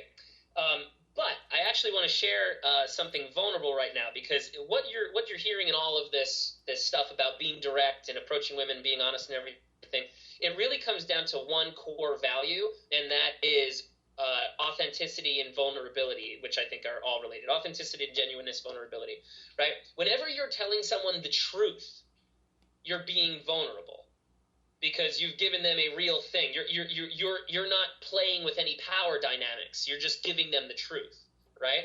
So if they chose to use that truth against you and somehow, they could potentially injure you, right? So that's why it's vulnerable. However, if we learn to not be afraid of vulnerability, we open ourselves up to be trusted so much more readily and to be connected with just so much more deeply. So, and it also says counterintuitively that you're a really strong person, because if I can sit there and talk about my faults and talk about the things that make me feel vulnerable or the things that I have problems with or whatever, then that means I'm strong enough to confront those things. And to a woman, that is music to her ears. So being vulnerable in front of a woman is a really good way of connecting with her. Now, there's a very, very big difference between being vulnerable and being needy. Being needy is what most guys do. And being needy, and I'm stealing this from Mark Manson, go to markmanson.net. His book Models is one of the best books I've read about this stuff. He actually is coming out with a book about happiness. So all this stuff we're talking about happiness, and he's got a book that talks about your brain chemistry, your different happiness metrics. Like you could have the same job but change bosses, and your happiness level could go up 30% or whatever. So we're really dependent on one another. But anyway, yeah, check him out. But he says neediness is whenever you care more about someone else's opinion than you care about your own. Right? Or whenever you care more about someone else's assessment of you than you care about your own. You're placing your worth on someone else's opinion, basically. Exactly. And I'll give you a really simple example that probably most guys listening to this can relate to. You get a girl's number, and before you text her back, you spend 20 minutes coming up with what to say. That's being needy. Now, you might be like, oh, no, I'm trying to be smooth. Well, yeah, you're trying to be smooth, and there's something for being tactful or whatever. But you're sitting there going, what phrase can I craft to make myself appear smart, funny, blah, blah, blah, because I really give a shit what this girl thinks about me. Obviously, because you're trying to sleep with her. Well, change things up to make it so that phone numbers and women are abundant. We don't have to care so much what she thinks about us. We just care what we think about ourselves. So if you think that you're truly witty, funny, whatever guy, then just say the first thing that comes to your mind and stop worrying about it. You know, don't, like, anytime at the point where you're like, oh, I don't know what I should say, just say whatever's in your mind. Just either put the phone down and come back to it later, or just say whatever's in your mind. And when you're not needy and you're honest and you're authentic, then you get the most true information that you were likely to get from that situation. Yes, people could still lie to you, but when you manipulate people, you open yourself up to being manipulated. When you lie to people, you open yourself up to being lied to. And that's when you're going to run into gold diggers and validation junkies and all that kind of stuff. But if you're honest right from the get-go, then it's not a problem. Like, you sit down in front of a gold digger, and you don't know she's a gold digger yet, of course. So you sit down with her and you go, all right, great. Well, I'll get the first round. You get the next one. Boom. You now know whether you're dealing with a gold digger or not. But if you were too afraid to open your mouth and say, I split the tab on dates, well, you could be in for a rude awakening. So all of this works. All of it fits together in my life. Another great guy, Steve Pavlina. He's got a blog that's been around for a long time. He talks about 4D relationships and living 4-dimensionally. So that's body, mind, heart, and spirit. What can you do? What should you do? What must you do? And what do you have to do? So you figure all this stuff out about yourself, and you see the patterns between all 4 of them, and that's the career you should have, and those are the kinds of people that you should spend time with. I think I might have lost the initial point. It all wrapped up. But what it all comes back to, again, it's just stripping it down to its bare bones of what it is. It's like, everybody has heard, like, you're not going to be able to be loved by someone until you love yourself and everything like that. Like, it's all these correlating, like, could even be cliches and stuff. But most cliche things are because there's some truth to it when you take away all the bullshit. For sure. And I remember what it was. So, sorry to cut you off. No, go ahead. The vulnerability thing. So yeah, a lot of times I've had people say stuff to me before, like, well, what you're saying to do works for you because of your privilege. They're like, you are, yeah. They're like, you're a. I was gonna say is like because like you're like at least an averagely attractive person or something like that, or like what a. Yeah, they say that it was because of your job, or it was because of your looks, or it was because of whatever. But I am a run-of-the-mill attractiveness level guy. All right, the women that sleep with me, they think that I'm the hottest thing on 2 legs because I found the women that are compatible with me, right? But for the most part, the majority of people is going to think I'm like a 5 or 6 or something, and then the chicks that are made for me, that are compatible with me, well, they're going to think I'm 7+ or whatever. But and that's how I feel about them too. Like, you and I could look at the same girl and you could be like, she's a 10, and I could say she's a 5. There's no accounting for taste. Actually, I don't use the 10 scale. It's a very unhealthy scale, so don't use the 10 scale. But you get the point. But good example. No.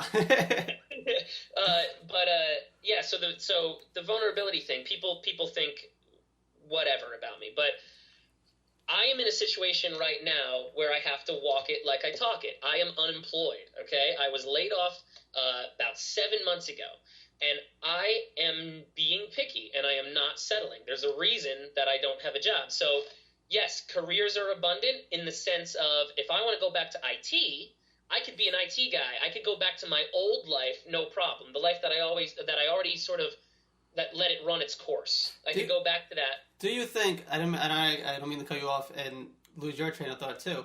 But do you think maybe if you did take another IT job, but now going into it with the different mentality that you have, that it might not run the same course that it did?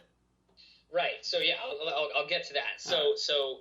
So right now I'm in a position. You guys, people might be like, okay, well, how can you have this abundance mentality if you've been laid off for 8 months? Like, how can you still be thinking that this is a thing? And I do because there's still plenty of opportunities out there. Okay, I'm still talking. I'm still interviewing all the time. I'm still whatever. So I was right to think that there's an abundance of jobs out there. There are. but there's not one specific for me yet. However, with these new mentalities that I've built in, I do not consider, if I were to have to go back to IT, I would not consider it a failure. I would not say that, well, you were a sales engineer, you were an IT guy, then you became a sales engineer, you got paid way more money, you had a much awesomer lifestyle, and now you're back to doing IT, so you failed. Well, no, because if I go back to IT, it'll be because I have to, but it won't be permanent.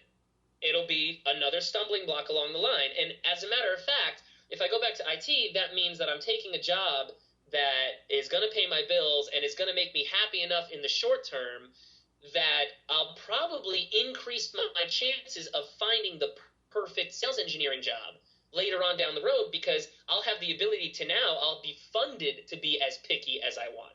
Right now, I'm not funded to be this picky, except by unemployment. But, and the other thing is having this changed mentality, having this lack of fear, or at least not a lack of fear, but now a mode in which I see a fear and I chase it down and try to root it out.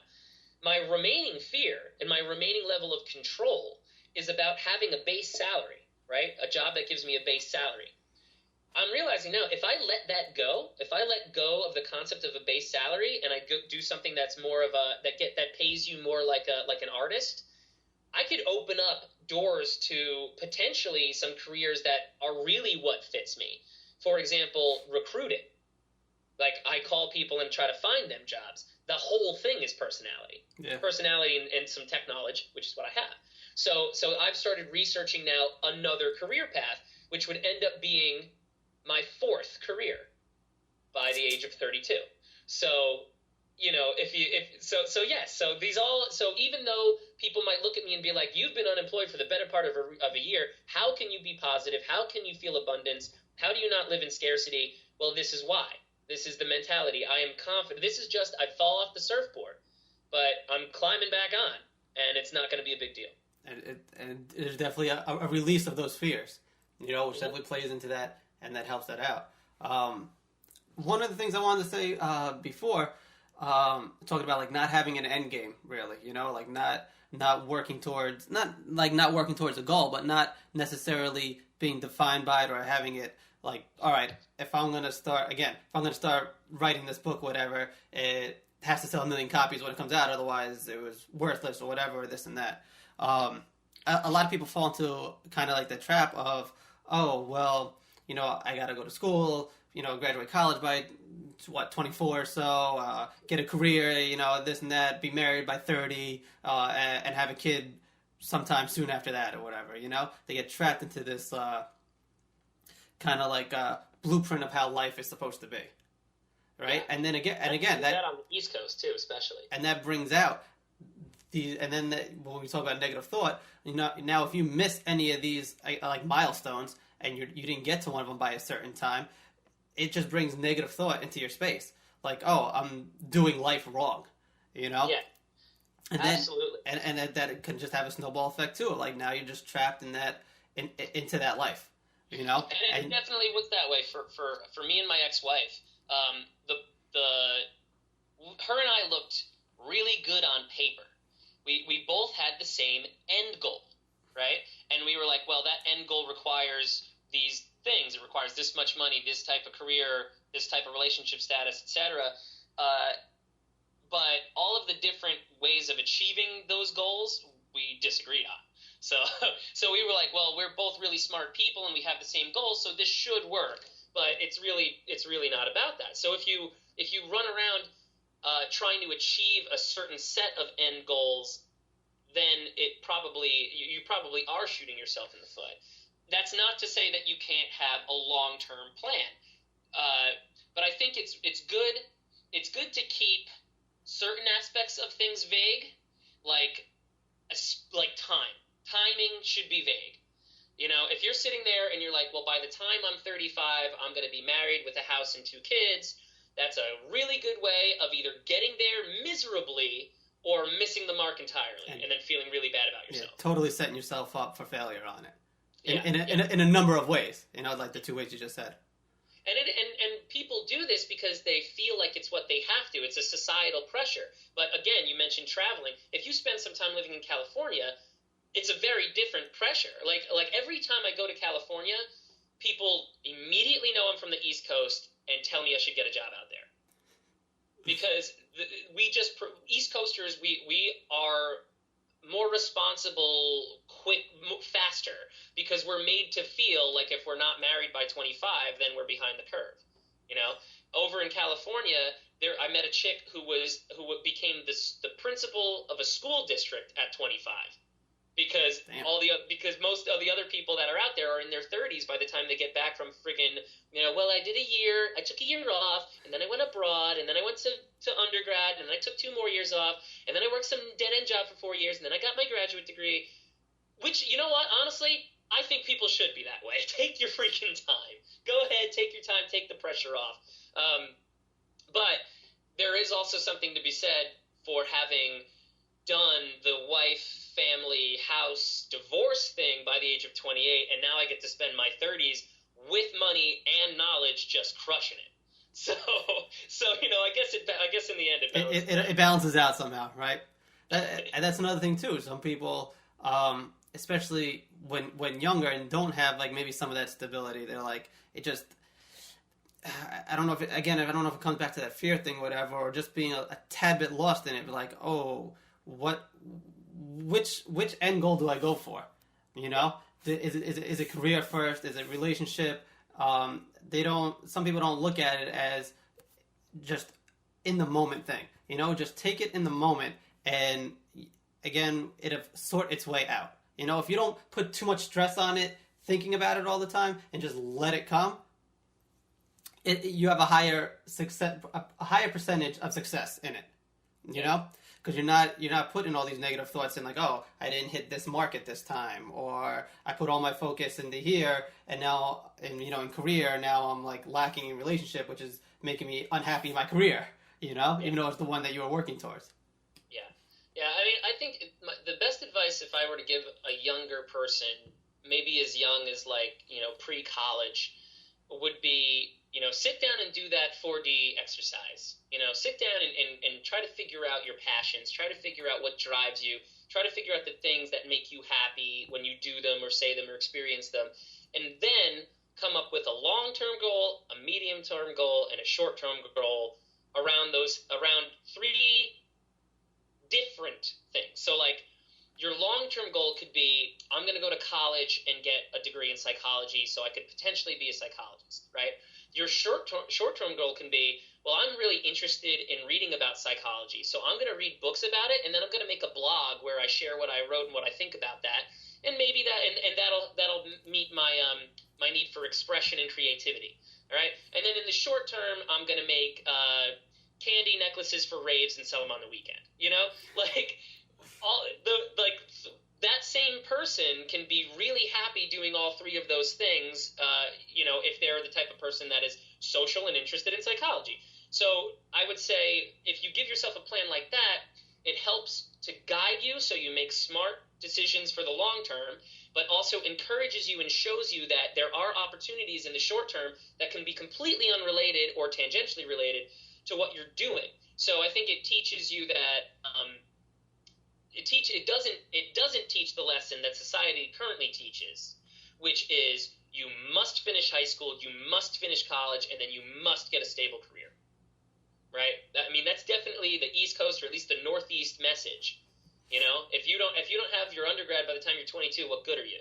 Well, the truth is you're really good, and there's plenty of opportunities out there, and there's lots of career paths you can go on. Like, for example, my girlfriend was going to school for healthcare, saw what I was doing in sales, and said, you know what, I think I'm much better at that. And then she, in the couple jobs that she's had, she's just excelled at so far. So if I was her and if I started in sales when I was her age, I would easily be making $500,000 right now. Sales is a very lucrative field. If you're selling. No, like anything, if you're good at it, then you can make it work for you. What are you selling? I was or selling. Was. What's that? Or was. What's your specialty? I was selling mobile security software. So I was selling If you work for a big company and you wanted to bring your iPhone into work and they said, well, we have to force you to have a passcode and stuff like that, I was selling the software that did that. Gotcha. So, but it was really cool. I used to say, they're like, what's a sales engineer? I say, well, I talk nerdy all day. Yeah, that's what I was wondering. I was like, sales engineer. I'm like, are you like devising like a sales program or what? Yeah, right. No, it's actually a really sweet gig. It's a great middle ground between being a technical IT nerd guy and a salesperson. So the account representatives, they're straight up sales. Who are we meeting? How much money? What's the deal? What's the percentage? What's the quota? Blah, blah, blah. The sales engineer, he explains how the product actually works. He does the demo. He'll come on site and do a proof of concept. So I get to do the fun things like tinker with technology, but I also get to use my personality to get people to trust me and to forward the sales process. So it was a really sweet gig. And by the end of it, though, I was feeling like, well, this whole part of becoming a technology expert, like per job, feels like it's going to tie me to a certain industry or a certain field. And in my layoff, that is what I'm seeing. So the jobs that I'm getting far enough in the interviews are the ones that are all within my technical wheelhouse, when I feel like they should be going, well, we have a training program, so as long as you have the soft skills, we'll train you up and know that it won't be a problem. Mm-hmm. But, so that's where I'm thinking, well, maybe I should get into something where it really is based more on the things that make me the happiest. And the things that make me the happiest are talking to people. So that's more straight sales. But then it was like, well, what am I going to want to hustle for? Because if you're going to do sales, it's going to be hustle. Yeah, and I do not have a history of hustling. Do you mean that? I was going to ask if you meant that as like a hustle towards an end goal in sales, or as to what you're actually selling. I mean, when I mean hustle, I mean I am on the phone calling prospects all day. I'm blasting out 50 emails a day. I've got like the legwork, lots of legwork, and that was something I didn't really want to do. I want to just show up, get paid to do my job, and go home. But as I've gotten out of my 20s, I've found that paradigm has shifted too. I think you were talking about it just before. Like, I think what it comes down to is personal accountability. And you can't get far enough in life until you start accepting responsibility for your life, and that means almost everything in it. And that includes the shit that just happens to you. So I know so many people that are like, oh, well, I'm in this miserable job because of, and then they name something that's outside themselves. Well, that might be the fact. That might be the case. But to say that you're there because of that is to give up your power. That's also another thing. That's funny that you definitely hear a lot of people realizing right around this age frame too. You know, the 27, 28, and either just about to cross over into the 30s or very early 30s. That's one of the common things that I've definitely seen just talking with people. You know, that they realize that more now. It's like, listen, like you can complain about whatever else is happening, this person, that woman, whatever it is, but you have to accept responsibility for your actions, of what you're doing, and why your life is in the position that it is. For the most part, has nothing to do with anybody else. It's all on you, and yes, there are external things that are happening, but it's on how you're reacting to them that has put you where you are. And if the first thing, the only way to change it, to just be on that, whether it's the path to just make things happier or whatever it is going to start with you realizing that, and again, looking inwards, accepting it all, and then using that information, that new mindset, and then going out there with that. Yeah, and I think that a big part of that is maintaining a sense of optimism, because a cynic is going to sit here and say, well, you guys are just blowing smoke up your own asses, if you're saying that I gotta take it when life shits on me with a smile. But here's the thing. Yes, you do, because if you, I've come to think about life instead of thinking about it in terms of fairness, right? Everybody tells you that life isn't fair, but they don't tell you the ways in which life manifests its unfairness. So whenever something shitty happens, we go, well, life's not fair, and we just sort of chalk it up to this cynical belief that sometimes random bad shit happens to you, okay? And that's true. Sometimes it does.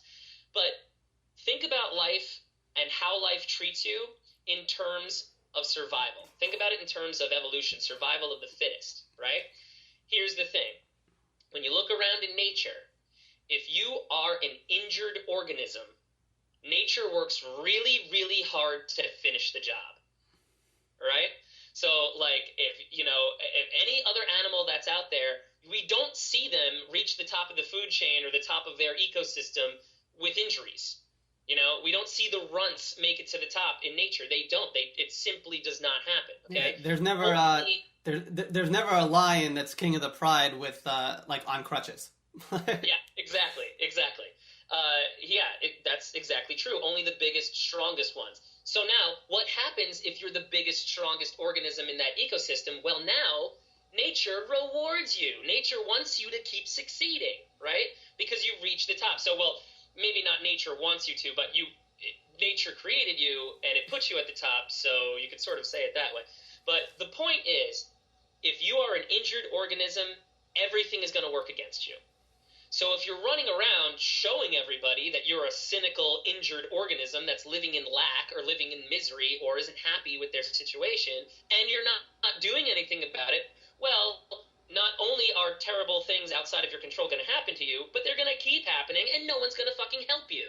It's very, it's almost, and it has parallels with, like laws of attraction and everything. They work both ways. If you always have negative thoughts or taking things in a negative light, like, that's what's going to keep happening. And it's going to keep happening because you keep seeing it that way, too.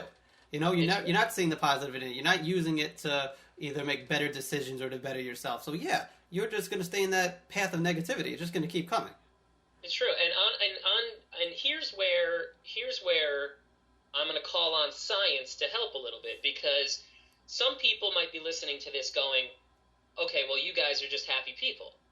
You can. This is what, and again, not to cut you off, but that's what talking about, people that come to this at the ages that I've seen them come at it is because, well, guess what? We already went through a bunch of stuff not happy, or a bunch of stuff that didn't work out the way we thought it was going to work. And now we're here, to this train of thought. So it's not like, my whole life's been happy and everything, and I've just been like smiling through everything. I'm like, all right, now I'm here, still just fucking smiling. It's because you went through a bunch of the shit and experienced all the bad, and now are at a time or and place where you can look back at it and be like, okay, this stuff I reacted to in a wrong way and led to whatever happened next and this and that, and then you can take the positive changes or now use it as a positive change. Be like, that's why we are saying this now. It's not because everything has been all roses and peaches and cream and stuff like that, Yeah, no, that's exactly true. I mean, I didn't know how miserable I was until I stopped being miserable. For me personally, so I'm going to sound like a hypocrite here. For me personally, I have worked hard to avoid having to take an SSRI. So like, I was not born with a predisposition genetically towards needing one. But in the periods of my life where I got the darkest and I got the most depressed, I was offered SSRIs, and instead I just like tripled up on the therapy or whatever. But I am not against SSRIs.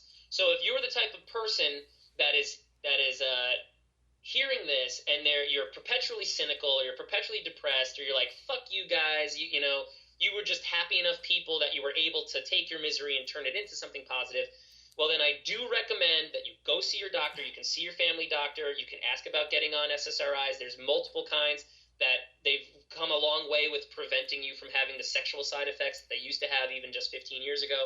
So if you're in that funk, if it feels dark, if you're suicidal, if you're depressed, go talk to your doctor, because really you start on this stuff and it could be night and day. And I'm saying this from recent firsthand experience with loved ones. So loved ones that are within our peer group and stuff like that. So sometimes you cannot see the light. And if you're one of those people, then go talk to your doctor. And there is still hope. The problem I'm railing against the cynicism of thinking that there are no options, because even if you can't see them, they do exist. I was gonna talk about the balance of cynicism in life.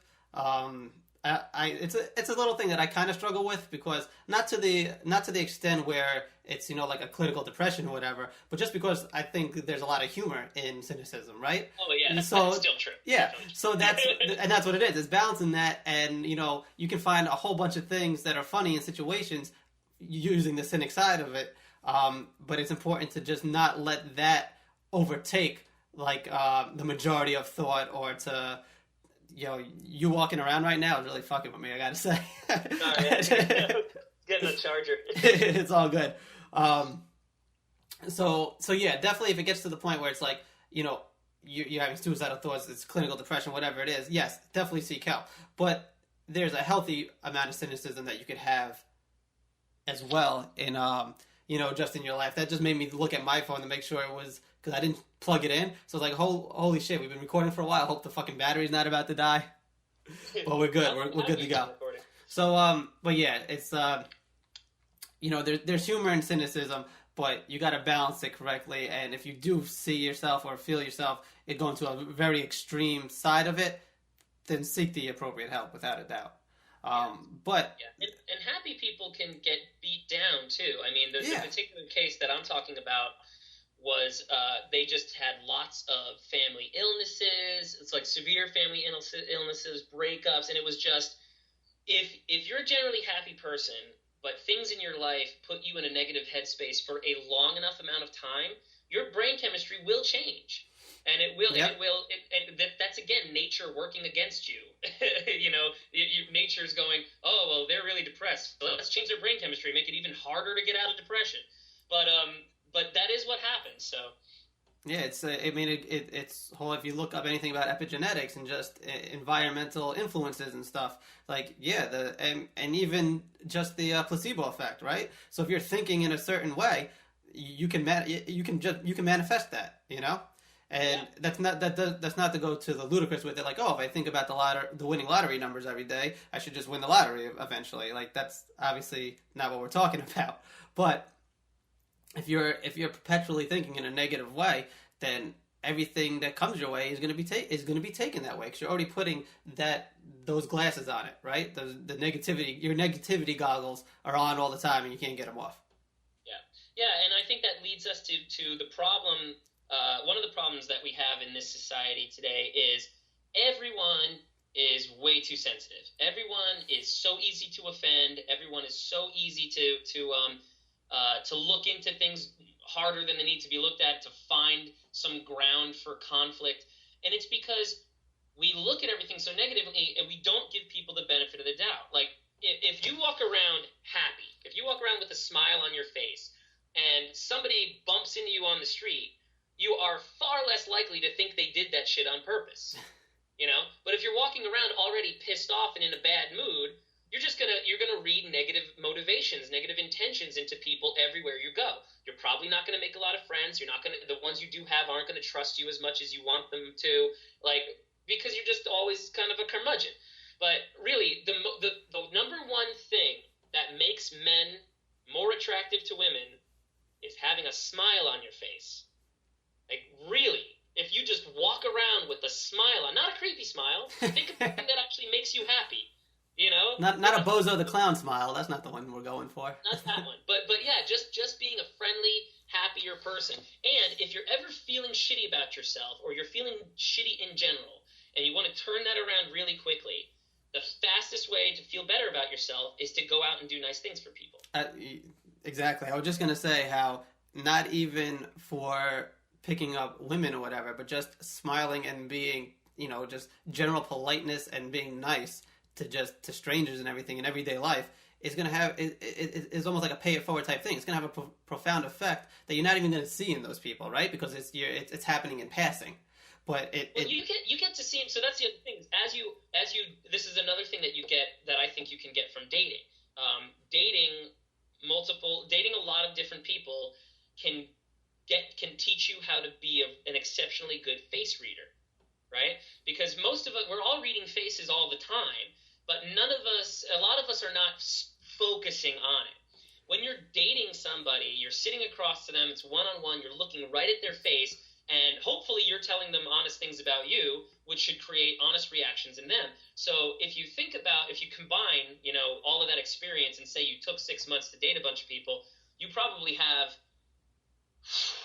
6 months. You probably have like 80 hours or better of experience straight up face reading.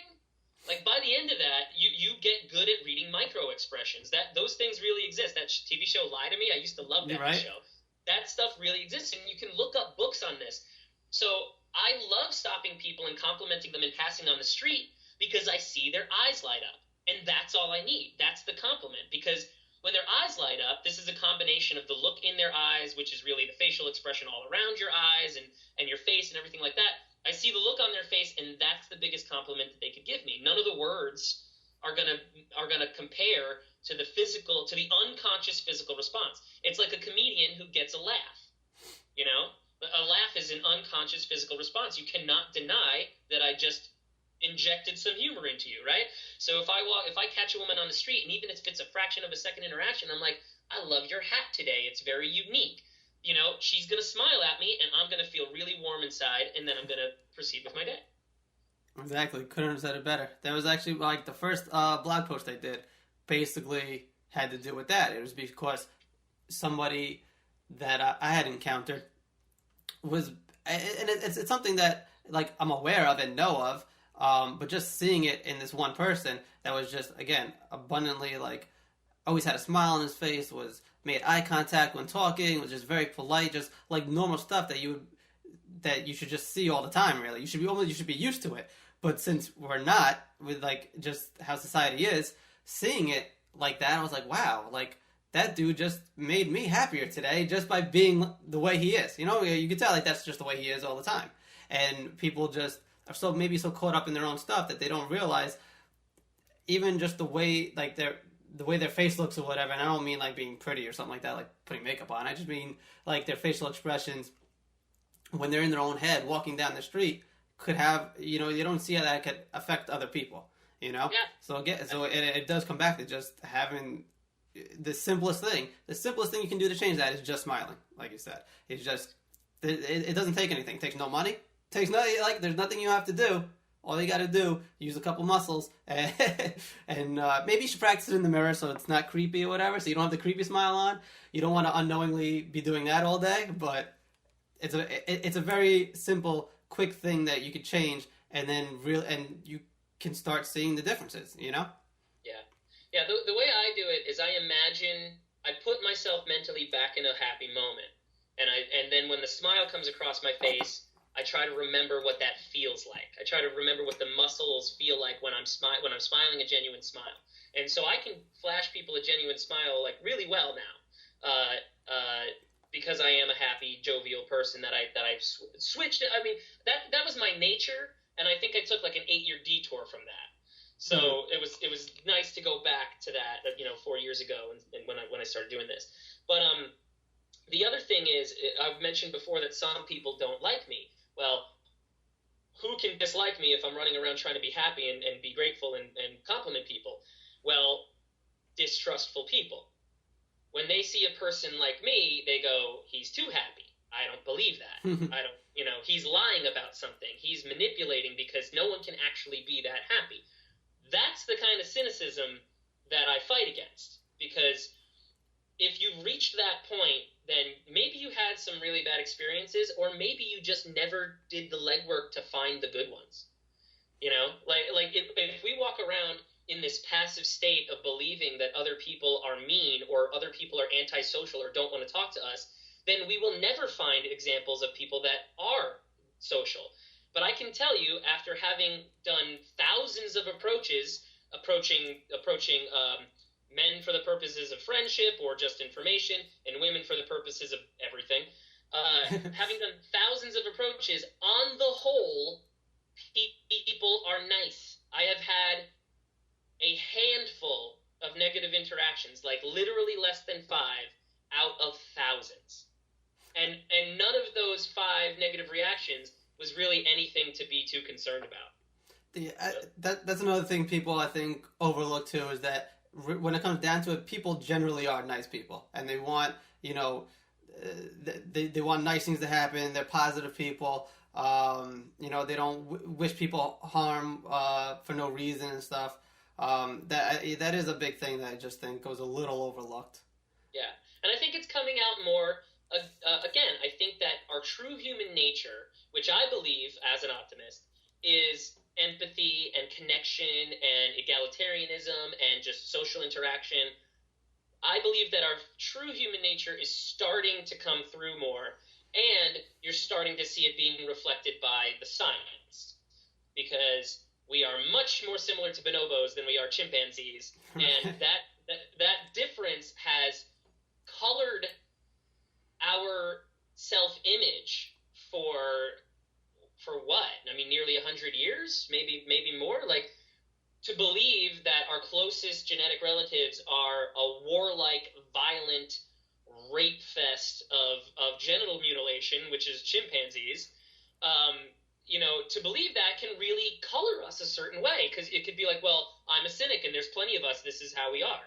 But if chimpanzees never existed and we only found bonobos and they're our other closest genetic relative, we would have a self-image of being much more friendly and cooperative and basically the way that you feel around your friends, right? What does everybody have? Almost everybody has friends. Almost every single person has friends. And when you're with those friends, communication flows easily, you trade ideas.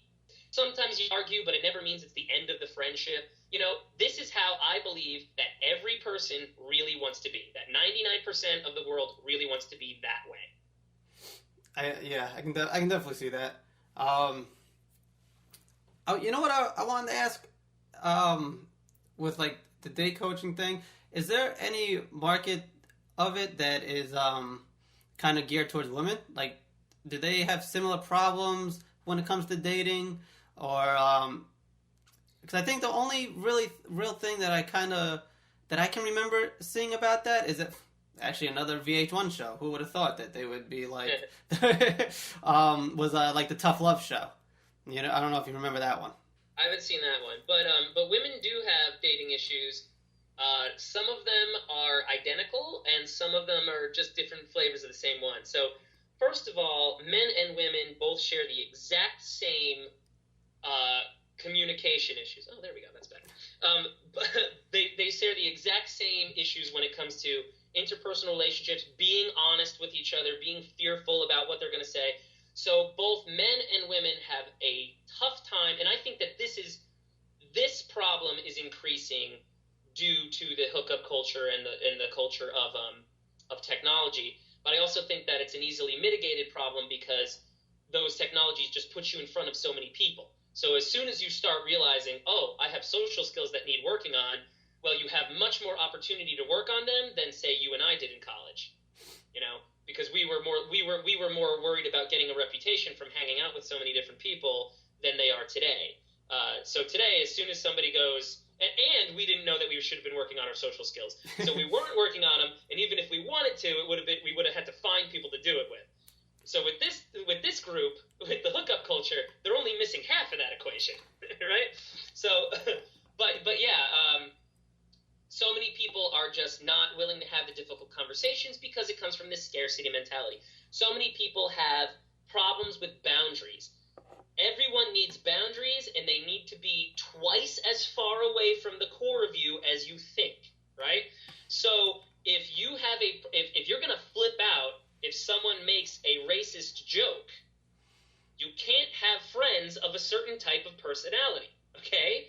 You can't be letting in halfway measures, because eventually they're going to say you're already letting them past your boundaries, right? Similarly, in dating, I propose what I call the 3-month rule, all right? The 3-month rule means that you do not have any sort of serious life-changing title discussion or implementation until the 3-month mark. Why? Because entire relationships, the majority of them, live and die in the 3-month period. Yeah, I was even going to suggest, man, I don't even want to have that conversation until like maybe March 6th. And it is because of the exact reason we're talking about, because the first month for this is like just for the norm out there, whatever. The first month, that's not who that person is. You're seeing the best version of them, or the best version they think that they can be. They're putting on a little front and all that. And then maybe by that third month is like you actually have been with them enough where you start chipping away at that. Chipping away a little at the facade and everything that was put up to really be able to see who they are and who you're actually dealing with. Is it more than just a pretty face or whatever attracted to you to them to begin with. So and then it also goes on how often were you seeing that person in that 3 months. If you only get to see each other once a week, every other week maybe, or once a week, that might not even be enough time. That's 3 months. You might be still seeing the same person from week one. Yeah. But with younger people or people that are in a scarcity mentality, they think, I need to lock this person down as quickly as possible. So even the millennial hookup culture, they'll hook up with they'll have long-term fuck buddies or whatever. But as soon as the guy comes along that they want to be their boyfriend, they'll be like, boom, you're my boyfriend. They don't go, let's see if you can tolerate dating me while I see these other people and then let this naturally develop over time. It's like, oh no, you're boyfriend material, so boom, now you're my boyfriend. And that is the wrong way of doing it, in my opinion. I did it that way. It didn't work. It's from trial and error. Time. And with women, what's that? I was saying, it's from trial and error that I arrived at this conclusion. There you go. Women, I think women's biggest issue is finding actual men. All right? Most of the guys that they're dating are boys. And because I think that you and me now, we're reaching that threshold, or reaching that precipice. If you're a guy in your 20s, chances are you're a boy. And you're probably not a man until you're reaching your 30s. Right? And then there's still plenty of guys I know that are in the end of their 30s and they're not men, right? I mean, it comes down to being an emancipated individual, a free individual. And I'm biting this from Johnny Saporno again. Guys, if you want to get over any of your sexual hang-ups or dealing with morality and sexuality or misogynistic views towards women, go check out Seductive Reasoning 101, or type in Johnny Saporno Seductive Reasoning. But I think the website is seductivereasoning101.com. And he's got 6 hours of free videos of him talking, him giving the speeches that he gets paid lots of money to go around and give. And he'll break that all down for you. But what he says is that a man is not truly free until he stops caring what other people think of him. Yeah, definitely came right around back to that. Without a doubt. And a woman is not truly free until she realizes that she can be entirely self-sufficient, that she does not need the care or the approval of a man to give her permission to live the way that she wants to live. So it's the same thing, except with women it's a little bit more targeted. With women it's I am independent of my father, brother, and boyfriends. And with men it's I don't give a shit what people think. Yeah, because women can give a shit what people think, but still act against it, which you see happening all the time in dating, because they really give a shit whether or not someone calls them a slut, but they'll still fuck you as long as they can be discreet about it, right? Whereas men, if we give a shit, when we care what other people think, it hamstrings us. We don't act, we don't even do the research. So yeah. I was gonna say also there's kind of a fine line there too of not caring what people think about you and being a douchebag. But there's a reason. Actually, I can't believe it's been 2 hours and we haven't talked about why women date douchebags. Yeah.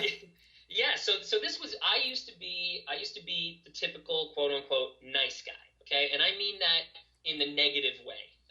I mean that in the nice guy syndrome way. Like, oh, I'm a knight in shining armor. I am such a good person, such a great boyfriend. Therefore, I have good things coming to me from the universe. I have made some agreement, some unspoken agreement with the universe. I've certainly not told my partner how I want to be treated. but yet I expect these good things to happen, right? So that's being a nice guy. And anybody who walks, or any guy who still walks around going, but I'm a nice guy, well, that's why you're not getting laid, buddy, because you are a needy, codependent asshole, and you're probably a little bit of a misogynist. Because you're saying, well, if I go around and just be basically decent as a human being, then that means I should get sex. Right? Oh, but I didn't force myself on you, and I bought you flowers, and I wasn't rude, so you should fuck me. Okay, how are you any different from any other asshole, right? So if this is you, if this is any of your listeners, check out the book No More Mr. Nice Guy by Robert Glover. And it's a really great book on codependency and this sort of behavior. He's a trained psychologist. He was a nice guy. He lost a marriage over it, I think. But I know so many people that have read this book, and by the end of it have come to the same epiphany that I came to, like, oh crap, I shouldn't be this weak nice guy person. I didn't read that book to come to that conclusion. I found a website in college called Heartless Bitches International, and they had a whole section on the myth of the nice guy, and it was women basically saying, like, this is what you're doing wrong, nice guys. And I was like, holy shit. And that was a pretty life-changing did you go through that with a checklist, like, shit, yep, I'm doing that one, fuck. I just read it and felt bad. I read it and felt miserable about myself. I was like, holy crap, I'm doing all of this. And it was a big change. Like, it wasn't overnight, but it was definitely once my brain was in that mentality, it definitely was a big change. So bringing up assholes. So from that point, I stopped. I only started to stagnate and get distant from my true self probably after college, when I moved in with my girlfriend and then she became my fiance and stuff like that. But back in college, I was still pretty similar to the guy that I was at 18, which is the guy that I am now, because he had it right. He would go up to people and just say anything that was on his mind, except I wasn't doing it in order to get laid, because I always had a girlfriend. So I was doing it to self-entertain or whatever. And due to my rudeness and lack of tact, I think I probably said and did some shit that I shouldn't have done. Like when you're 17 and you're at a high school party and you're a female and someone calls you out for masturbating in front of a group because you think it's funny. That's being a tactless, rude asshole. Yes, I'm laughing and entertaining myself because I'm not the one, because I wasn't allowed to do drugs by my girlfriend, and I had a girlfriend, so I couldn't chase tail. So the only thing I could do was like self-entertain. Yay me! But in the end, I'm a selfish prick. So, but I learned the middle ground of that. I learned how to self-entertain while not at the expense of somebody else, but also continue to speak my mind. So when I walk up to a certain girl and I say, you're gorgeous and whatever, my forwardness, my directness, that might freak her out. That might scare her off. That might make her call me an asshole or creep or whatever else like that. Not worried about it, because I know that to me, that person is not socialized to the level that I need to have a person socialized to deal with, right? There's certain reactions that I get that I go, well, even in the most ideal circumstances, I'm probably not going to be compatible with that person. But when it comes to actual assholes, like guys that are douchey, they cheat, they whatever else like that, how do they keep getting laid? Well, that's because a woman can trust an asshole to be an asshole. Yeah. But she can't trust a nice guy to be anything. Because how many times has she dated the nice guy that turned out to be an asshole? Or the nice guy that turned out to be clingy or codependent or judgy or any of these things? Whereas an asshole is just going to be an asshole. He's going to be rude to her, and maybe he's going to try to fuck her friends. So she can predict his behavior. All right? So the asshole is definitely more of a safe bet, especially in the short term. If you're thinking, well, I'm not going to marry this guy, I just need a boyfriend for the season or whatever, or just want somebody who's good in bed. Assholes also tend to be good in bed, because they're getting laid. So practice makes perfect, right? Yeah. So, and then also just assholes tend to have, whether it's fake or not, they tend to have confidence. So they're exuding a certain confidence. They're going for what they want. This is all attractive behavior. And when it comes to, when their girlfriend pipes in their ear and says, that guy's an asshole, then the decision-making process in the girl's mind is, okay, boom, not boyfriend material. That frees him up for any of these other things that I want to do as long as he's discreet. Do you also think, though, like, I think there's a big percentage, too, of, like, a girl might hear that and been like, they always think, like, they have the power to change that asshole? You know, like, oh, yeah, maybe he is, but watch what I do with him. Or I think from, like, high school, maybe college, they keep that, but after college, I think they get rid of that mentality, but continue to date assholes for the reason of it's just easier. You know, it's easier dealing with an asshole than it is a nice guy who doesn't even know himself, and even if he did, he's not showing you the truth. I would say it kind of goes back to that, you know, putting all your cards on the table thing. Mm-hmm. You know, you're just like, oh, well, I there's no ace up the sleeve here. This guy's just a dick. So you go into it knowing it. I think men do the same thing for quote-unquote slutty girls, or girls that whatever the girl does that they perceive that she is no longer girlfriend material. Like, you know, I bet you there's a handful of girls that you have hooked up with that you wouldn't be proud to share with your girlfriend because you'd be afraid of what your girlfriend would say about them, but you at the time saw no problem because you didn't think they were girlfriend material. I mean, I feel like you can lightweight say that about maybe any type of quote-unquote hookups that were just hookups because of just the, you know, the societal way of how it is, you know? So if you were with anybody that you weren't trying to end up as your girlfriend, it's like, well, of course they're going to view them that way, you know? And I think that's just, you know, what we've been talking about kind of getting away from, you know? But that, I think that maybe that plays into it. Exactly, but my larger point was that men look at women and go, they only date assholes. Women look at men and go, well, they only date sluts. So really, it's two sides of the same coin. And the unhealthy part is when we look at that situation. Number one, that's not what's really going on. It's a deeper issue. It has more to do with personal, emotional safety than actually choosing someone who's wrong for you, right? At least in these short-term hookup situations, right? Because once women date assholes, but only chicks that clearly have their own self-esteem issues stay with them, right? And yeah, at that point, if you're the guy who's claiming to be the nice guy, oh, Becky, you've been dating this asshole for 6 months. Well, why do you want to date a girl who dates an asshole for 6 months, dude? That just shows how needy you are too. That just shows how insecure you also are. That's like the girl responding to the catcall syndrome, you know? Yeah, exactly. Like, I mean, yeah, I think there has to be a degree of distance with catcalling. Like, I think that when you're actually catcalling, it's from a distance where it would be inconvenient for you to approach her or for her to approach you. So that built-in safety net is what makes catcalling so disingenuous and cowardly and creepy. However, I have said way more vulgar things directly to a woman's face and gotten a super positive response and ended up sleeping with them later. And this is due with context and compatibility, you know? So at the time, like there was one girl, I met her at a foam party. It was a very, you know, dark. I'm gonna say, what the fuck year was this? Was this 2003? Holy shit, a foam party? It came back. I met her at a foam party, but the environment was super sexually charged, mm-hmm. right? The interaction was, I saw her walking towards the dance floor. I pointed at her. I said, "You, let's dance." She said, "Okay." And I had basically, through body language through the situation, and also I did ask, "Is this okay?" in her ear, I managed to feel up her entire body before getting her name.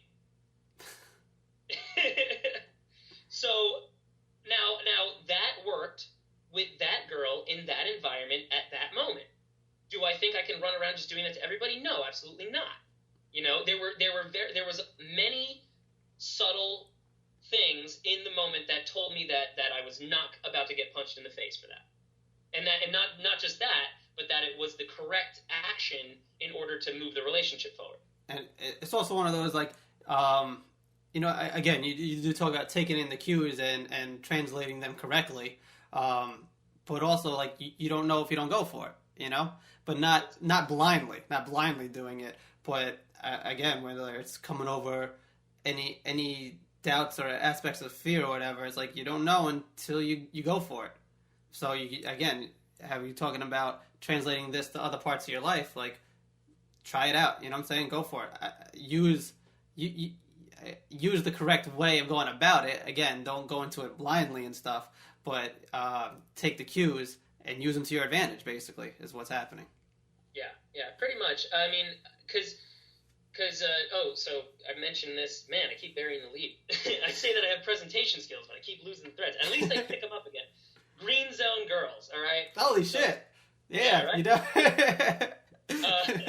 Is this anything like Blue Zone Living, where they like have the most people that are like live to 100 or over? No, but that would be nice combined. So green zone girls are the girls that are just inherently compatible with you, and you are compatible with them. These are the girls that you walk up to them and their face lights up just because you open your mouth to say hi, right? And then your face lights up because their face lit up. And then you say something that makes them smile, they blah, blah, blah. They call it a positive feedback loop. So these are the girls that you're going to meet in the club or on the street or whatever, and if you can get your stupid, judgy bullshit out of your head, you'll probably end up in bed with them, 4, 8, 12 hours later, depends on how long, how much exposure you have to the person. But, and why does that happen? Because, let's take our brains and put them all the way back to the playa prehistory. Let's take out society and all that kind of stuff. It was simply a matter of meeting someone, getting a gut reaction to them that was probably a lot more based on our instincts than it is today, and banging them with the purpose of having good offspring. Now, we can talk about promiscuity, and we can talk about how this probably wasn't one-on-one situations when we were talking about prehistory. This probably was group sex situations, and we have multiple internal biological systems to actually pull the strongest sperm and egg and combine them from a group sex situation, which is fucking nuts. Read Sperm Wars for info on that. But I just envision them having like wrestling matches on the way up there. It's like a battle royal. Oh no, that's the reason that men come so much faster than women. Because the alpha male, the biggest, strongest male, he gets first crack, but he's done in 5 minutes, and then she's still not done for another 20. So that means all the beta males get to take a turn. And to make it fair from like a biological perspective, that's why we have plunger-shaped cocks. Yeah, I've definitely have heard that theory on it. Yeah, yep. That it basically scrapes out all the other swimmers. Yep. And then it's not a matter of racing to the egg. It's not the first sperm that gets there wins. The egg actually chooses, again, based on immune system, like health markers, genetic markers, chooses the best sperm for the egg. So that's crazy, huh? Yeah. So what I'm saying is, learn to trust your gut instincts on people, and learn to encourage people's gut instincts about you. That's real. That's real crazy when you really think about it, because we all know people that you look at and you're like, really, you were the best sperm out of the pick. Is what was happening there. That ended up being you. Huh. All right. Well, because most of those situations are monogamy. No, exactly. Yeah. I mean, so that's the other thing is, like, we have this survival, I'd say, approach life from a survival of the fittest aspect, in the sense of, if you're a strong organism, you'll be rewarded. If you're a weak organism, you'll be hindered. So I, losing my job, and I actually lost my job and girlfriend at the same time 7 months ago. So I was a weakened individual, but it was great because I got to learn how I behave in that mindset, and then take those lessons and apply it to decrease the injury period for next time, and blah, blah, blah. So again, you fall off the board, you just try to work with everything. But coming back to the green zone, red zone thing, so those green zone chicks, they're going to fall in line with your gut. Your gut reaction to them means we're gonna get along, at least in the short term. That means that from a sexual angle, she's looking at you, and she does, at the very least, does not find you repulsive. Okay? At the very least. Green zone means she probably finds you pretty sexy. That's why her face lit up when you talk to her. Okay? Red zone, complete opposite. Doesn't matter what you look like, how much money you have, what the situation is. She's not going to sleep with you. She probably won't even give you the time of day, right? Those are red zone girls. What now, a bitch. What's that? I said, what a bitch. What a bitch. Now, what traditional pickup will tell you is that you can get any girl in any situation as long as you get good enough at doing the steps. I think that should sound like bullshit on face, but if not, I will tell you it's bullshit. So you can't get any girl ever. You can't steal people's girlfriends. Blah blah blah. I actually don't even believe in seduction. I don't believe in the concept of incepting desire for yourself into somebody else. Right? Like, I don't believe you can walk up to a stranger who looks at you and thinks you're ugly, and then through the words that come out of your mouth suddenly wants to fuck you. I don't think that's true. I think the only time people sleep with other people when there's no coercion or force involved is because they look at one another and they can find a place inside themselves that says, yeah, I can see myself fucking that. If that doesn't happen, if that isn't happening, you're not going to end up in bed together. So the concept of like, well, I'm a seducer, I blah, blah, blah. No, you're really good at finding those women who already like you and nurturing the relationship. That's what I say.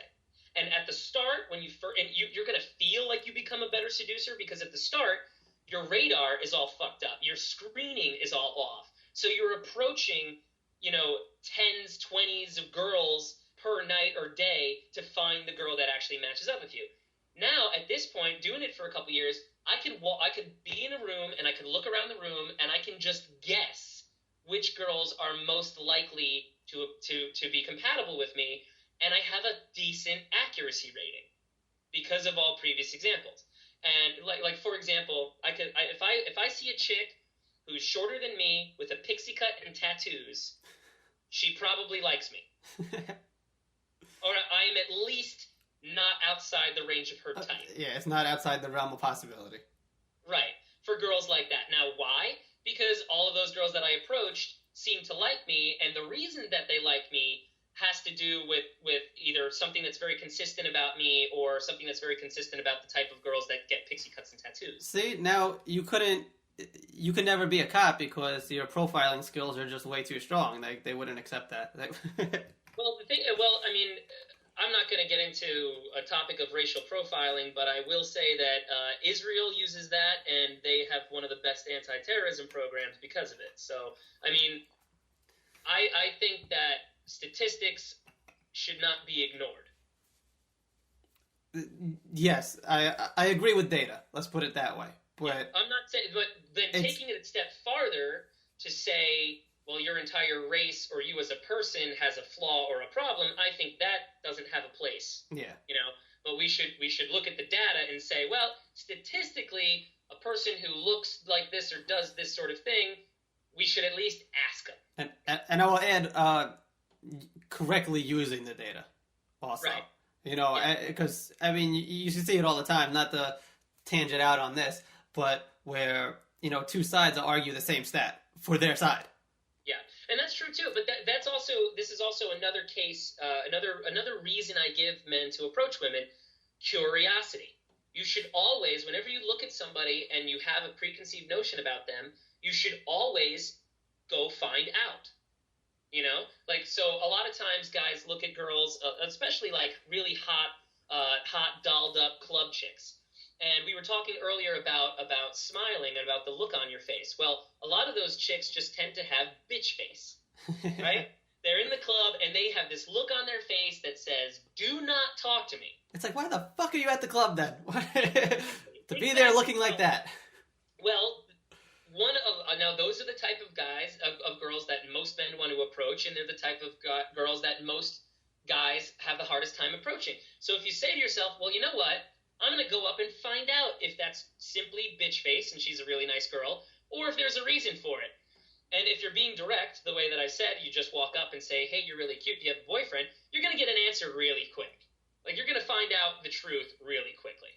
right? And you'd be surprised a lot of the time. Like, usually, guys, we judge so much. We profile in a negative direction too much. That's the problem with profiling, is we always take it in a negative direction. We're always like, well, these people do these bad things, okay? And then it becomes a self-fulfilling prophecy, because you target them looking for that shit, and then you find it, right?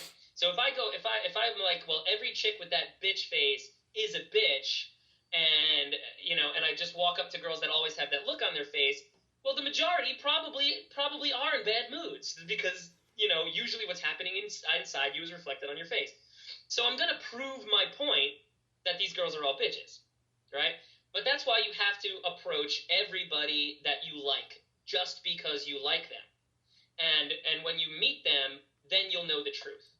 And then you'll find out if they have a bitch face for a real reason or not. So I look around the room and I say, there's a cute tatted chick with a pixie cut. She's probably going to like me. So now I'm profiling in a positive direction, motivates me to go talk to her. But then if I talk to her and finds out that, no, she hates me, she's one of those chicks that hates me, well, okay, no problem. But once you find a type of girl or a demographic that likes you, chances are it's that demographic type of girl is going to stick. It's not going to change unless you significantly change. So for all of your male listeners, anybody that is in a scene, right? Like, if you are fortunate enough to say that you belong to a scene, maybe it's a certain bunch of underground hip hop clubs in Brooklyn. Maybe it's the rave scene. Maybe it's rock climbing. Maybe it's whatever. Any place where you go and you see the same people and you're into the same things, anything that's your scene, that's a warm environment. That means go to that place, approach all the pretty girls, ask them if they have boyfriends, and you are most likely to do really well in those warm environments, because you're familiar with these people. They're not strangers. It's not a cold approach. They probably have a good vibe about you, and you already have a big amount of things in common. Yeah, I was going to say, there's already at least one thing in common. That seems like a good way to find green zone girls. Exactly. And colleges are warm environments. If I had known what I knew now in college, I would have just been nonstop. It would have been like every girl on campus. It would have, It's like Will Chamberlain would have not had shit on me.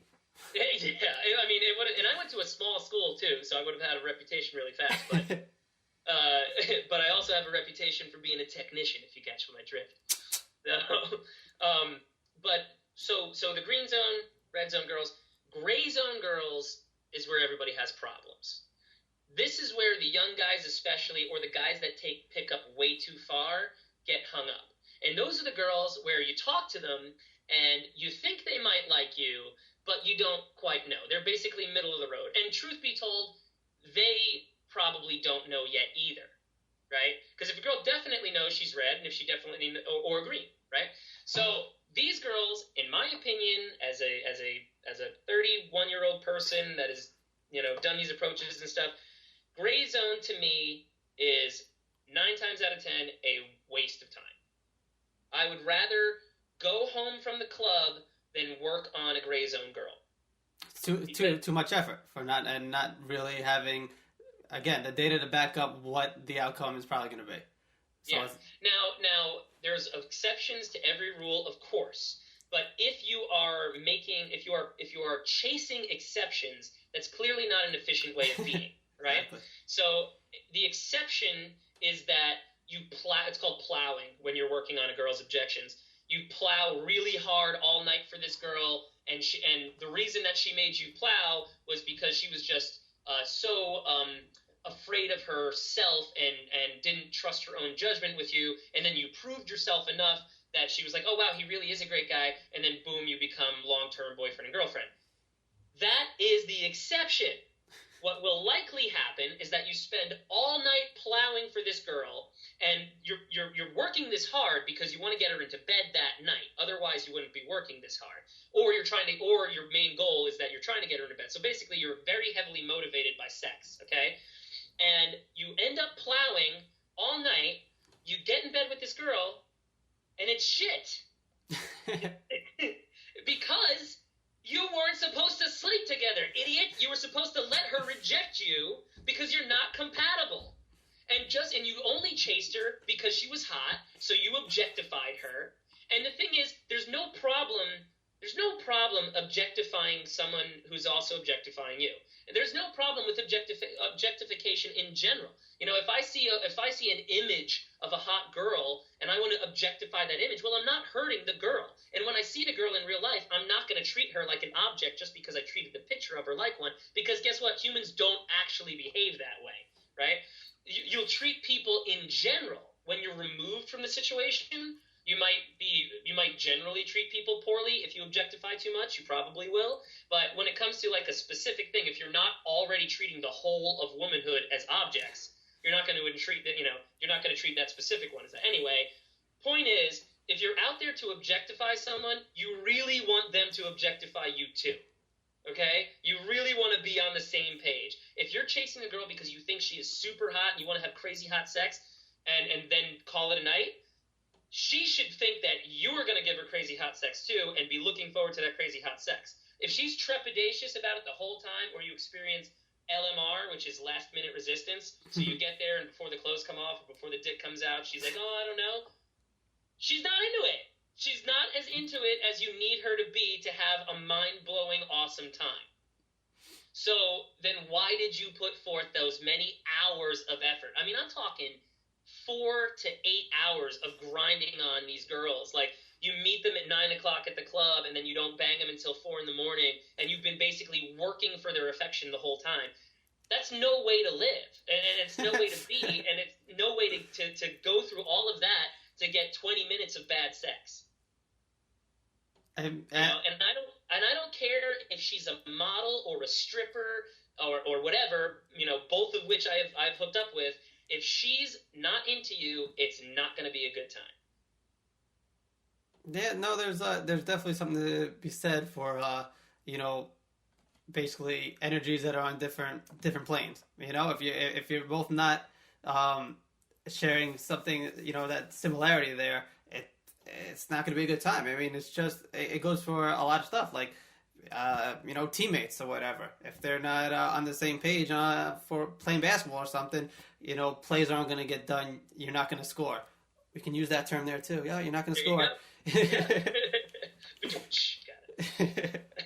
So yeah, no, it makes sense. And again, just narrowing it down to your highest probabilities, and again, carrying that over into everything else. It just makes sense. Don't waste time on stuff that either has a low probability, or no probability, but a low probability of working. And then not only a low probability of working, but an equally low probability of it being a positive experience if it does happen. Yeah.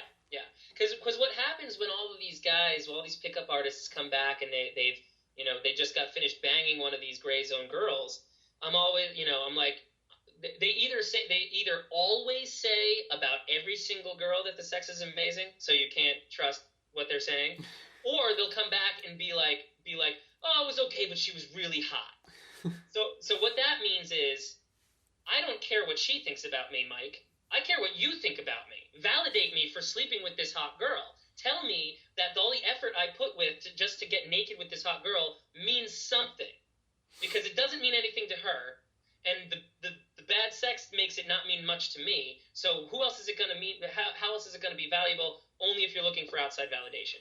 So this is why this tends to be a thing that the young guys, the new guys, it's a phase. I mean, there's a distinct pickup phase, and part of it is where you just chase every girl regardless of how they react to you, and you like plow and you put in all this effort and stuff like that. But I think that after you realize, oh, the girls that I work the hardest to get actually give me the most drama and the worst sex, then you're gonna shift your mentality, and you're gonna feel like you became better at pickup because things are just gonna get more efficient. Do you feel if you're using the hey, you're cute, do you have a boyfriend approach? How many are like? Can you basically take out whether it's a truthful response when they're like, oh, thanks, but yes, I do, or whatever? Do you, like how fast is that recognizing it, whether it's green or gray, to be like, all right, do I believe that, or is it worth me maybe following up and being like, oh, she probably doesn't, or whatever's going on there. Yeah, I hear exactly what you're saying. So if you approach a girl and you ask her if she has a boyfriend, if she says yes, it doesn't matter why. That means I'm not interested in you. Okay? So whether she's lying about having a boyfriend or not, if she tells you she has a boyfriend, if she makes an effort to say, I'm not in the market, then that is her saying, oh, well, I'm not interested. Okay? On the other hand, I have met many green zone girls who have boyfriends. And those you can tell because you make their day. They might even sit there and talk to you for a little while. They might even be like, oh, well, what's your name and how's it going and whatever, like, because they're really happy that somebody that they find attractive finds them attractive, and maybe it doesn't happen as often as you think, and they want to get the most out of it. So I've met plenty of girls who I know, and some of them have even said, if I didn't have a boyfriend, then there you go. But if you're talking about actually changing an I have a boyfriend response into sleeping with the girl, the only time I would suggest that is, so the other thing I do is I shake their hand. I want to establish contact. From early on, I want us to be touching each other, right? So even if she says, oh, I'm not interested, usually I go, all right, well, have a nice day, and I extend my hand. If she grabs onto your hand in a sense that like a little too long, then then feel free to stay and see where that goes. All right. But it's gonna be drama. So where, I guess, since you're obviously open and okay and everything with the non-monogamy and stuff, where do you stand when they might be like, yeah, I do, but I do have a boyfriend, but, and the conversation's going well, whatever happens, like, do you have any trepidation, or have you ever sealed the deal on ones that were like, yeah, I do have a boyfriend, or like, and how do you feel about that if it has happened, or if it hasn't, how do you arrive at that? Like, where do you, I don't want to say like where do you morally stand on it, but that's where I guess people are probably going to take it, like what? Yeah. So I used to be vehemently against cheating, all kinds, any kind, and like whether physical or emotional, and to be party to somebody else's cheating, I would have a huge problem with. That being said, when a woman wants to cheat, she doesn't tell you. she doesn't tell you the full story, okay? She doesn't say, I've been with my fiance for 6 years. She says, yeah, I have a boyfriend, but we're on the rocks right now. Or she completely omits him in the first place. So one girl I slept with, and I got back in touch with her and said, hey, let's get together. I'm going to be back in town. And she was like, oh, that might be a little rough. She said, my boyfriend would probably have a problem with that. And I said, well, I said, why are you dating new guys that have problems with you seeing your friends? And she goes, oh, well, I've been with him for 5 years. And I was like, what? Like, what are you talking about? He goes, oh, well, at the time he was in prison, so. Well, okay, that makes it better. So, now at this point where I've switched to non-monogamy and I realize that I truly believe that there is a problem with the monogamy system, the status quo monogamy system, unconscious monogamy where you don't go into the monogamy situation going, I truly just want to be with this one person and I'm fully capable of handling my urges and I realize that I'm fighting against nature, but me and this person have decided to fight the good fight together. If you're doing that, I have no problem with monogamy. Most people are not doing that. They're just following the script or just whatever, and I believe that system is inherently flawed. Cheating is a byproduct of that flaw.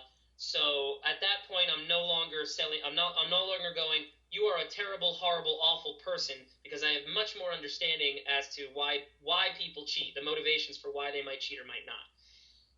That being said, in my current life of abundance, if I were to meet somebody and they said, yeah, I have a boyfriend, but I still want to sleep with you, if they're not also non-monogamous, if he's not also in the know, I'm going to pass, because why am I going to open a door to drama? Why am I going to possibly anger some guy who might come after me Yeah. or anything like that. Like, I don't need the sex, and I also don't need to deal with such a dishonest person.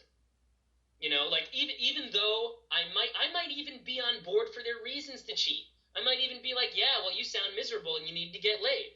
But there is an undeniable lack of strength that in that person for not confronting their partner about their reasons for wanting to be with other people. And I can no longer be with people that are at that level. I need them to be at a different level of strength, or else it's not going to work. So that person would screen themselves out of my desire for them. Gotcha. I gotta say that's a pretty damn good answer. It's not about these things. No doubt. I actually just admitted 2 years after the fact for the briefest period of time, me and my girlfriend were monogamous, like maybe a month or something. And I ended up cheating on her during that month, and that was the one secret that I had kept from her. And like now it's like a couple years after the fact, and I was like, hey, I'm going to tell you this. Like, I don't think it's going to be a problem because of everything we've been through in the past 2 years. So call me a pussy for waiting for so long.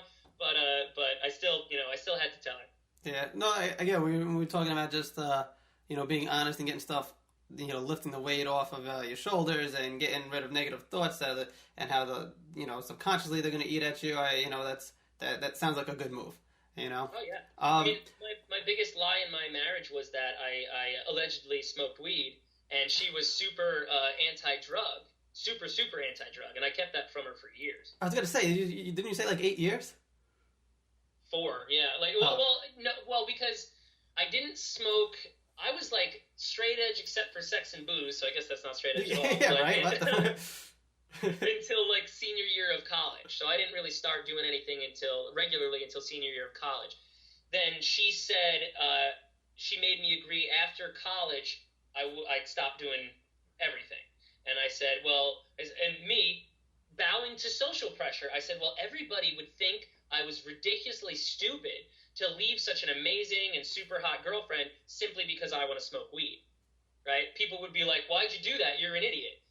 Turns out that was the idiot move, because if there's anything inside you that you don't think is wrong, you don't inherently believe that it's a wrong thing, your partner does, that's going to be a huge problem. Yeah. That's basically them. That's as if they said they didn't like your sense of humor, which my ex-wife didn't either. So it's hard to believe you guys even dated. I know. In retrospect, I mean, yeah, there's pretty much nobody who saw the two of us together that thought that it made sense, except us. But there's your problem when you don't have reality-based experience and you have a lot of limited beliefs or limiting beliefs and a lot of fears. If you don't get busy investigating those fears and breaking those beliefs, you have an incorrect map of life. So you could be following your path to the T, but your map doesn't reflect the terrain. Yeah. No, I can definitely. It kind of just goes back on everything that we've been saying this whole time. Yeah. I stole that from Sex 3.0 by J.J. Roberts. I have a guest blog posted there if anyone wants to check it out. Nice. That's actually a great book. I could send you that book. I call that book like the My First Non-Monogamy book, because it breaks down the status quo. You just said that like it was the book everybody poops. Like 4-year-olds should be reading it. You know, like. Well, yeah. I mean, if you're an infant in non-monogamy, you should read Sex 3.0. It's true. But yeah, I mean, like I'm at the point now where, me and my partner will do things separately, but we'll also do things together. And the most recent experience we had, the next morning, I felt like I had just eaten a gram of Molly. I felt I was getting such an oxytocin high, such a bonding experience with my partner that I really thought I had taken a drug. I normally, I was gonna ask what point did you take this? Because if it's that night felt like I took a bunch of Molly, the next morning's not gonna feel that way. The next morning's gonna feel real shitty if you took that much. If you were taking that much the night before. Actually, on some other episode, you can have me back on to talk about drug science. Wait, you know what? I was thinking about that before when you were just talking. I was like, man, one of the things we talking about, we definitely didn't touch at all. And I'm like, I'm not even going to bring it up right now because it'll be another 3 hours. We'll just save it for another episode. Seriously, yeah. I mean, let's talk about like the vaporization point of cannabinoids. Let's get into that. But yeah. So yeah. I mean, at this point, the whole non-monogamy thing, I'm really efficient about it because I don't deal with people who aren't cool with it in the first place. Mm-hmm. Even chicks that I meet online, like chicks that I meet on OkCupid, my profile says it right in the profile. I have a girlfriend. She's aware of this. If you're not cool with that, let's not even talk. Don't click on this. Yeah. What I did want to ask, like with your current girlfriend and stuff, are you guys living together or no? Mm-hmm. Yep. Yeah. All right. So I was gonna ask, like, how does that fit in then? Like when you are seeing other girls and everything, like, do you guys? And you said that she goes out with other guys too, and this and that. Do you guys have like, is it like a sock on the door thing? Like, oh, maybe you shouldn't come home right now, or how does that work out? If only, right? Sock on the door. No, well, so that's only an issue. That was only an issue when I was polyamorous. So for a 2-year period of time, I had my girlfriend who lived with me and a girlfriend who didn't live with me, and I loved them both to death. Excuse me. And I would see the other girlfriend at least once a week, if not more, and a lot of the time she would come here. So when she would come here, my other girlfriend would go stay at her parents' house or her friend's house or something like that. Now, that probably sounds horrifically awful, but it was we fell into the situation. So like I said, my girlfriend had left for about 5 or 6 months. During that time, I met and started a relationship with this other girl, the second girl. But let's call her, all right? I started that relationship out as honestly as possible. And with her, I said, look, not only am I non-monogamous, but I am still deeply in love with my ex-girlfriend and actively trying to get her back. Yeah. I was gonna say, like, again though, like, you can't even be mad. Like, it's just so honest that it's like, what can you do with that information that to take it in a bad way? Right. And so what said to me, she said, well, you know what? I just got out of a 6-year relationship with a Marine who was deployed for half the time. So a summer fling sounds fantastic. You go ahead and try to get back with your old girlfriend as long as we can have fun together, right? But months passed, and eventually this woman became like my girlfriend, and then my live-in girlfriend came back. And I said to her, well, she comes back and she goes, all right, I'm fully on board with the non-monogamy plan now. I left and I dated this really possessive, jealous asshole, and I now see that it is much better to be, like, the trade-off of you sleeping with other people is worth the fact that you don't judge me and that you're not jealous and that, all this other kind of stuff. So I'm like, yeah, totally. And there's more benefits than just that as well. But like I said, emancipation. A woman wants to feel free. She wants to feel not judged or limited. She comes back and I'm like, great, so glad we're on the same page, except now it's polyamory. So, and that was definitely playing the game on hard. So since the way that things had worked out and I was able to sort of establish that first relationship, establish patterns in that first relationship, the compromise was like, yeah, you can come back and I really want you to be back and I want you to move in with me, but you're going to have to give up one night a week so I can continue this other relationship. So at first, that was okay. Over time, the displacement tended to be the biggest thing about the second relationship that bothered my primary girlfriend. But me and knew that we were always going to be on borrowed time because of that. So her and I actually very amicably chose a breakup date, and we wrapped up all our loose ends, and we went back to the same place we had our first date, and that was our last date. And we ended it as well as two people who currently love each other can end a relationship. But you get to a point, the thing with this is I did not know whether or not I really wanted to be polyamorous. I knew I wanted to be non-monogamous, but I had never experienced polyamory before. So I went through it. Now I realize that no, everyone can be polyamorous as long as you allow yourself to love more than one person. You're polyamorous right now. You love your mom, your dad, your sister. Boom. That really is what it is. It really is as simple as having multiple best friends or something like that. And people just are too afraid to let themselves go.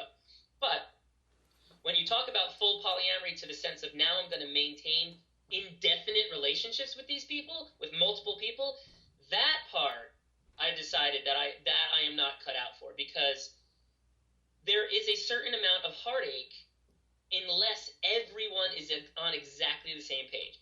So me and my primary girlfriend, we are on the same page as far as what we want from relationships. Me and we're on the same page.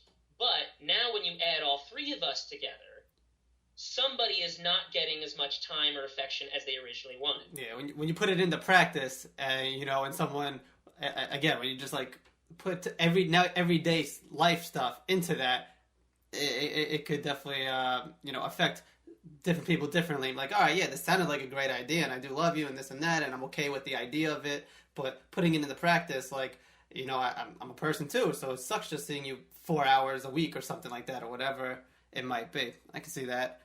Yeah. Also, I'll just tell you, like, I obviously have no problems at all, especially the way that you have came out about it. Like, everything is upfront. Everything's done in an honest way. The view on cheating as well and stuff. Like, all that is, to me, on the up and up and positive and everything.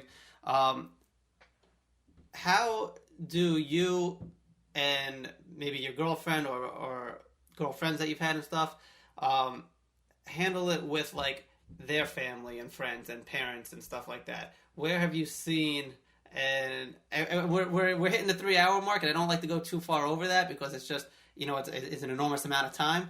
But I did want to touch on that and Sure, yeah. and find out, basically what's that about? Like, how do you handle it? How have they been, primarily receptive and positive, or not? Yeah. And that is a great question. That is a great question. And it goes back to the root of the authenticity thing. So other people don't have to do what I did. I was just so sick of living a double life and living a dual life with the hiding the drugs thing from my ex-wife, and from like not telling people the full truth. I just felt like too many years as a liar. So what I said is, going forward, I'm just going to be completely honest about everything with everyone, and be strong enough to deal with it if they don't accept me, right? So it started with telling my parents that I allegedly smoke weed and do other mind-expanding drugs. By the way, if any future employers are listening to this, I'm just joking. Yeah. But anyway, I actually did lose an opportunity for a blog post that I wrote, which is bullshit. But whatever. That's all the more screening. I didn't want to be in a place that wouldn't want me there for that reason, right? Anyway. So I started with my parents, and I remember I had to meet my dad like halfway on his way to see me so we could trade cars to get it fixed. And while we're sitting in McDonald's talking, I'm like, Dad, I got to tell you something. And he's like, what? I'm like, smoke weed. And he stares at me. He just looks at me. He goes, yeah, so? And I go, okay, well, I'm thinking maybe he doesn't understand. I'm like, well, marijuana, I'll go out and I'll buy and I used to be a one-hit wonder for so many years. I am not at all. I am the opposite. But for so many years I was a one-hit wonder. So I told my dad, I was like, I'll go out and I'll buy $20 worth of weed, and I'll split it with my best friend, and that'll last me like a month and a half or 2 months. And he looks at me and he goes, Michael, never tell people. I said, why? Because they'll laugh at you. So he was cool with it. But then he goes, he was cool with it, but then he's like, don't tell your mother. And I'm like, well, that's not the point. Yeah, I was going to say, you don't understand what I'm trying to do here. Yeah. So I did, so I tell them, I end up telling them separately, and they're both cool with it, and it's, cool enough with it. Sure, what I learned is that you can tell parents that you're non-monogamous, or that you're, that you smoke weed or whatever, What you should not do is give them details. Because then they start to worry.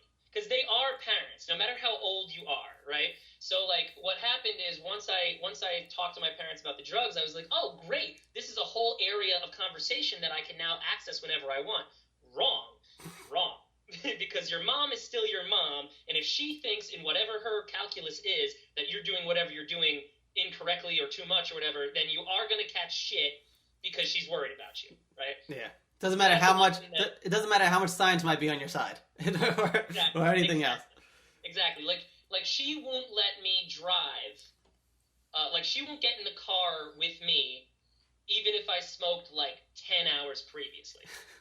And I'm like, that's not science, right? She's like, I don't care. I'm your mother. Because you know what's crazy about that too? Because like if you had one drink 10 hours earlier, she'd be fine. You'd be like, all right, no, you're gonna drive us home. That's fine. Yeah. So with the non-monogamy thing, I told them that too. I said, well, here's the thing: is I no longer believe in marriage as an institution. I don't believe in that human nature is monogamous, and this is the way that I'm going to be. And then they had a difficult time understanding while I had two girlfriends. So they both met, both girlfriends, and they would, so they were really sweet about it. My mom her effort was asking, how's your other girlfriend, right? But I still think they don't fully accept it. Maybe they accept it, they fully accept it, but I don't think they think of it as a lifestyle the same way you would think of, say, somebody who's homosexual as having a lifestyle. Like, I don't think they yet fully appreciate that my perspective is as different as it is. Mm-hmm. But that's okay, because I don't need them to fully understand that, because how useful is it for them? That they're not non-monogamously dating, so they don't need to know the ins and outs of what I do. They just need to accept me for who I am, and they do, and it hasn't been a problem. And they have a much easier time dealing with non-monogamy than polyamory, because with polyamory, there's another person that must be acknowledged. Yeah. With non-monogamy, you don't even have to acknowledge non-monogamy, because I'm showing up with my same girlfriend all the time. I'm not showing up with different girls all the time. I mean, if you're doing that around your parents, that's a little bit rude, But yeah, so they handle it really well, and I really love them for the way that they treat me. That they responded to me with all of the things that I decided to like live out loud about. Does your girlfriend's parents, like, did she have that conversation with them? Like, how to like? Yes. So her mom thinks that it's a phase I'm going through. But what about her? Like, does she think like it's a phase that her daughter's going through too, or is like she okay with her daughter with someone like that, or does she know like that her daughter's like doing the same thing apparently, or whatever? Yeah, well, I mean, I don't know how much she knows about what her daughter does. Yeah. Because, like I said, you can just tell if you're a person listening to this and you're afraid of confronting your parents about non-monogamy, or you decide to investigate it but you don't want to tell your parents, you really don't have to. Because you should only be introducing the long-term girlfriends to your parents anyway. And if it's a long-term non-monogamous relationship, they don't have to know that. It's really none of their business, and you don't have to tell them. So keeping the fact that you're non-monogamous from your parents is really not going to be too difficult, as well as employers and stuff like that. I actually was upfront about this with coworkers as well, and all of their reactions were universally positive. So when I was denied a job because of my writing about it, I was very taken aback and shocked, but realizing that is a minority reaction, So if you run around, if you live your life worried about those minority reactions, then you're doing exactly what we've been talking about not doing. Well, I guess my reason for asking was, the same thing when we were talking just about how in theory having the two girlfriends, the living one and the other one come over, they're all down for it, but in practice, what does it lead to? So that's kind of where I was why I asked, like, all right, so you're obviously in practice doing this, living your life this way, how does it affect those maybe closest to you, like family would be one, stuff like that. You kind of basically talked about how friend-wise, it's like, all right, people that don't accept it or whatever have a big problem. I'm just not friends with. I'm not surrounding myself with those type of people. And that's cool, because with friends, you can choose to do that. With parents, it's, you really that's not a choice thing. I mean, yeah, you can choose to not be around and talk to your parents, right? But that's a huge choice. It's not just like friends.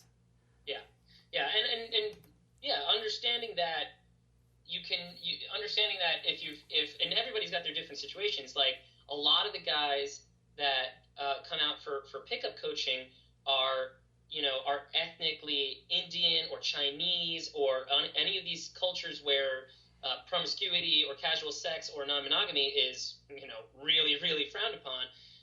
So they have to come here, get over their whole social stigma, and then realize that they either have to tell their parents or hide it from their parents.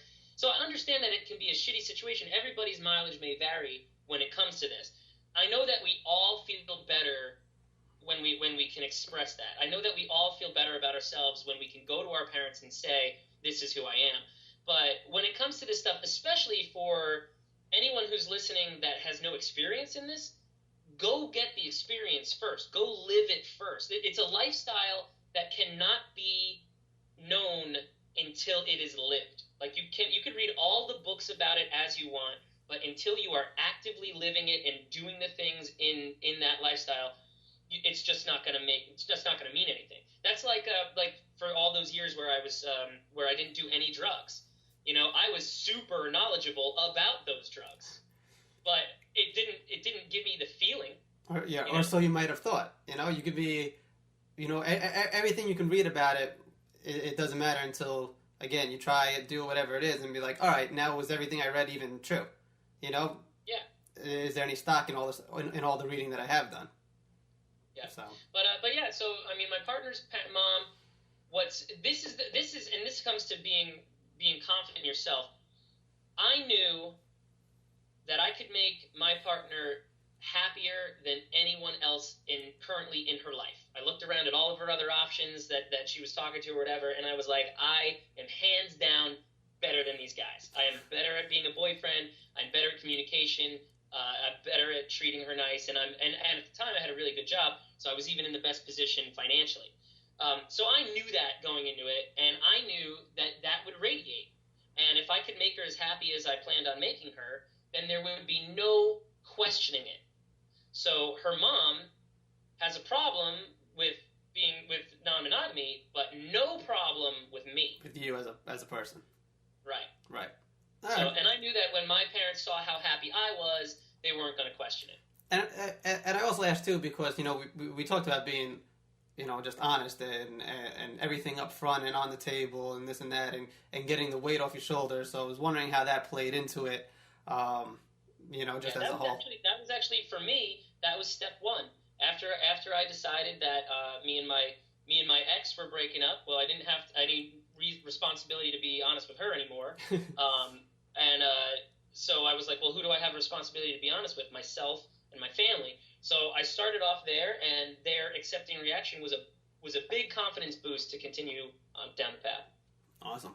All right, we are going to wind this down because we are now approaching 3.5 hours, which I think might make this the longest one. We've had a few that just grazed over 3 hours, but again, it's just so much at once that I try not to make them get too longer than that.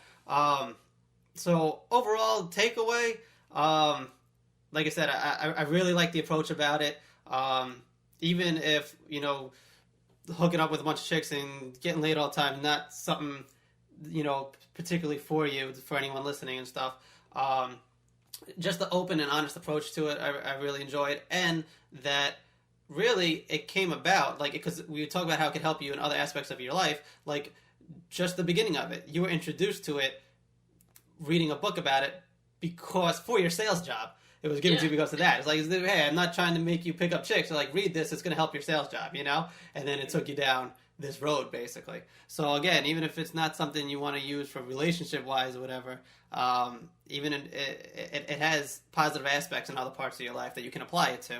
So anywhere to find you, find out more about this that you want to specifically plug, website or anything, so people can go check out.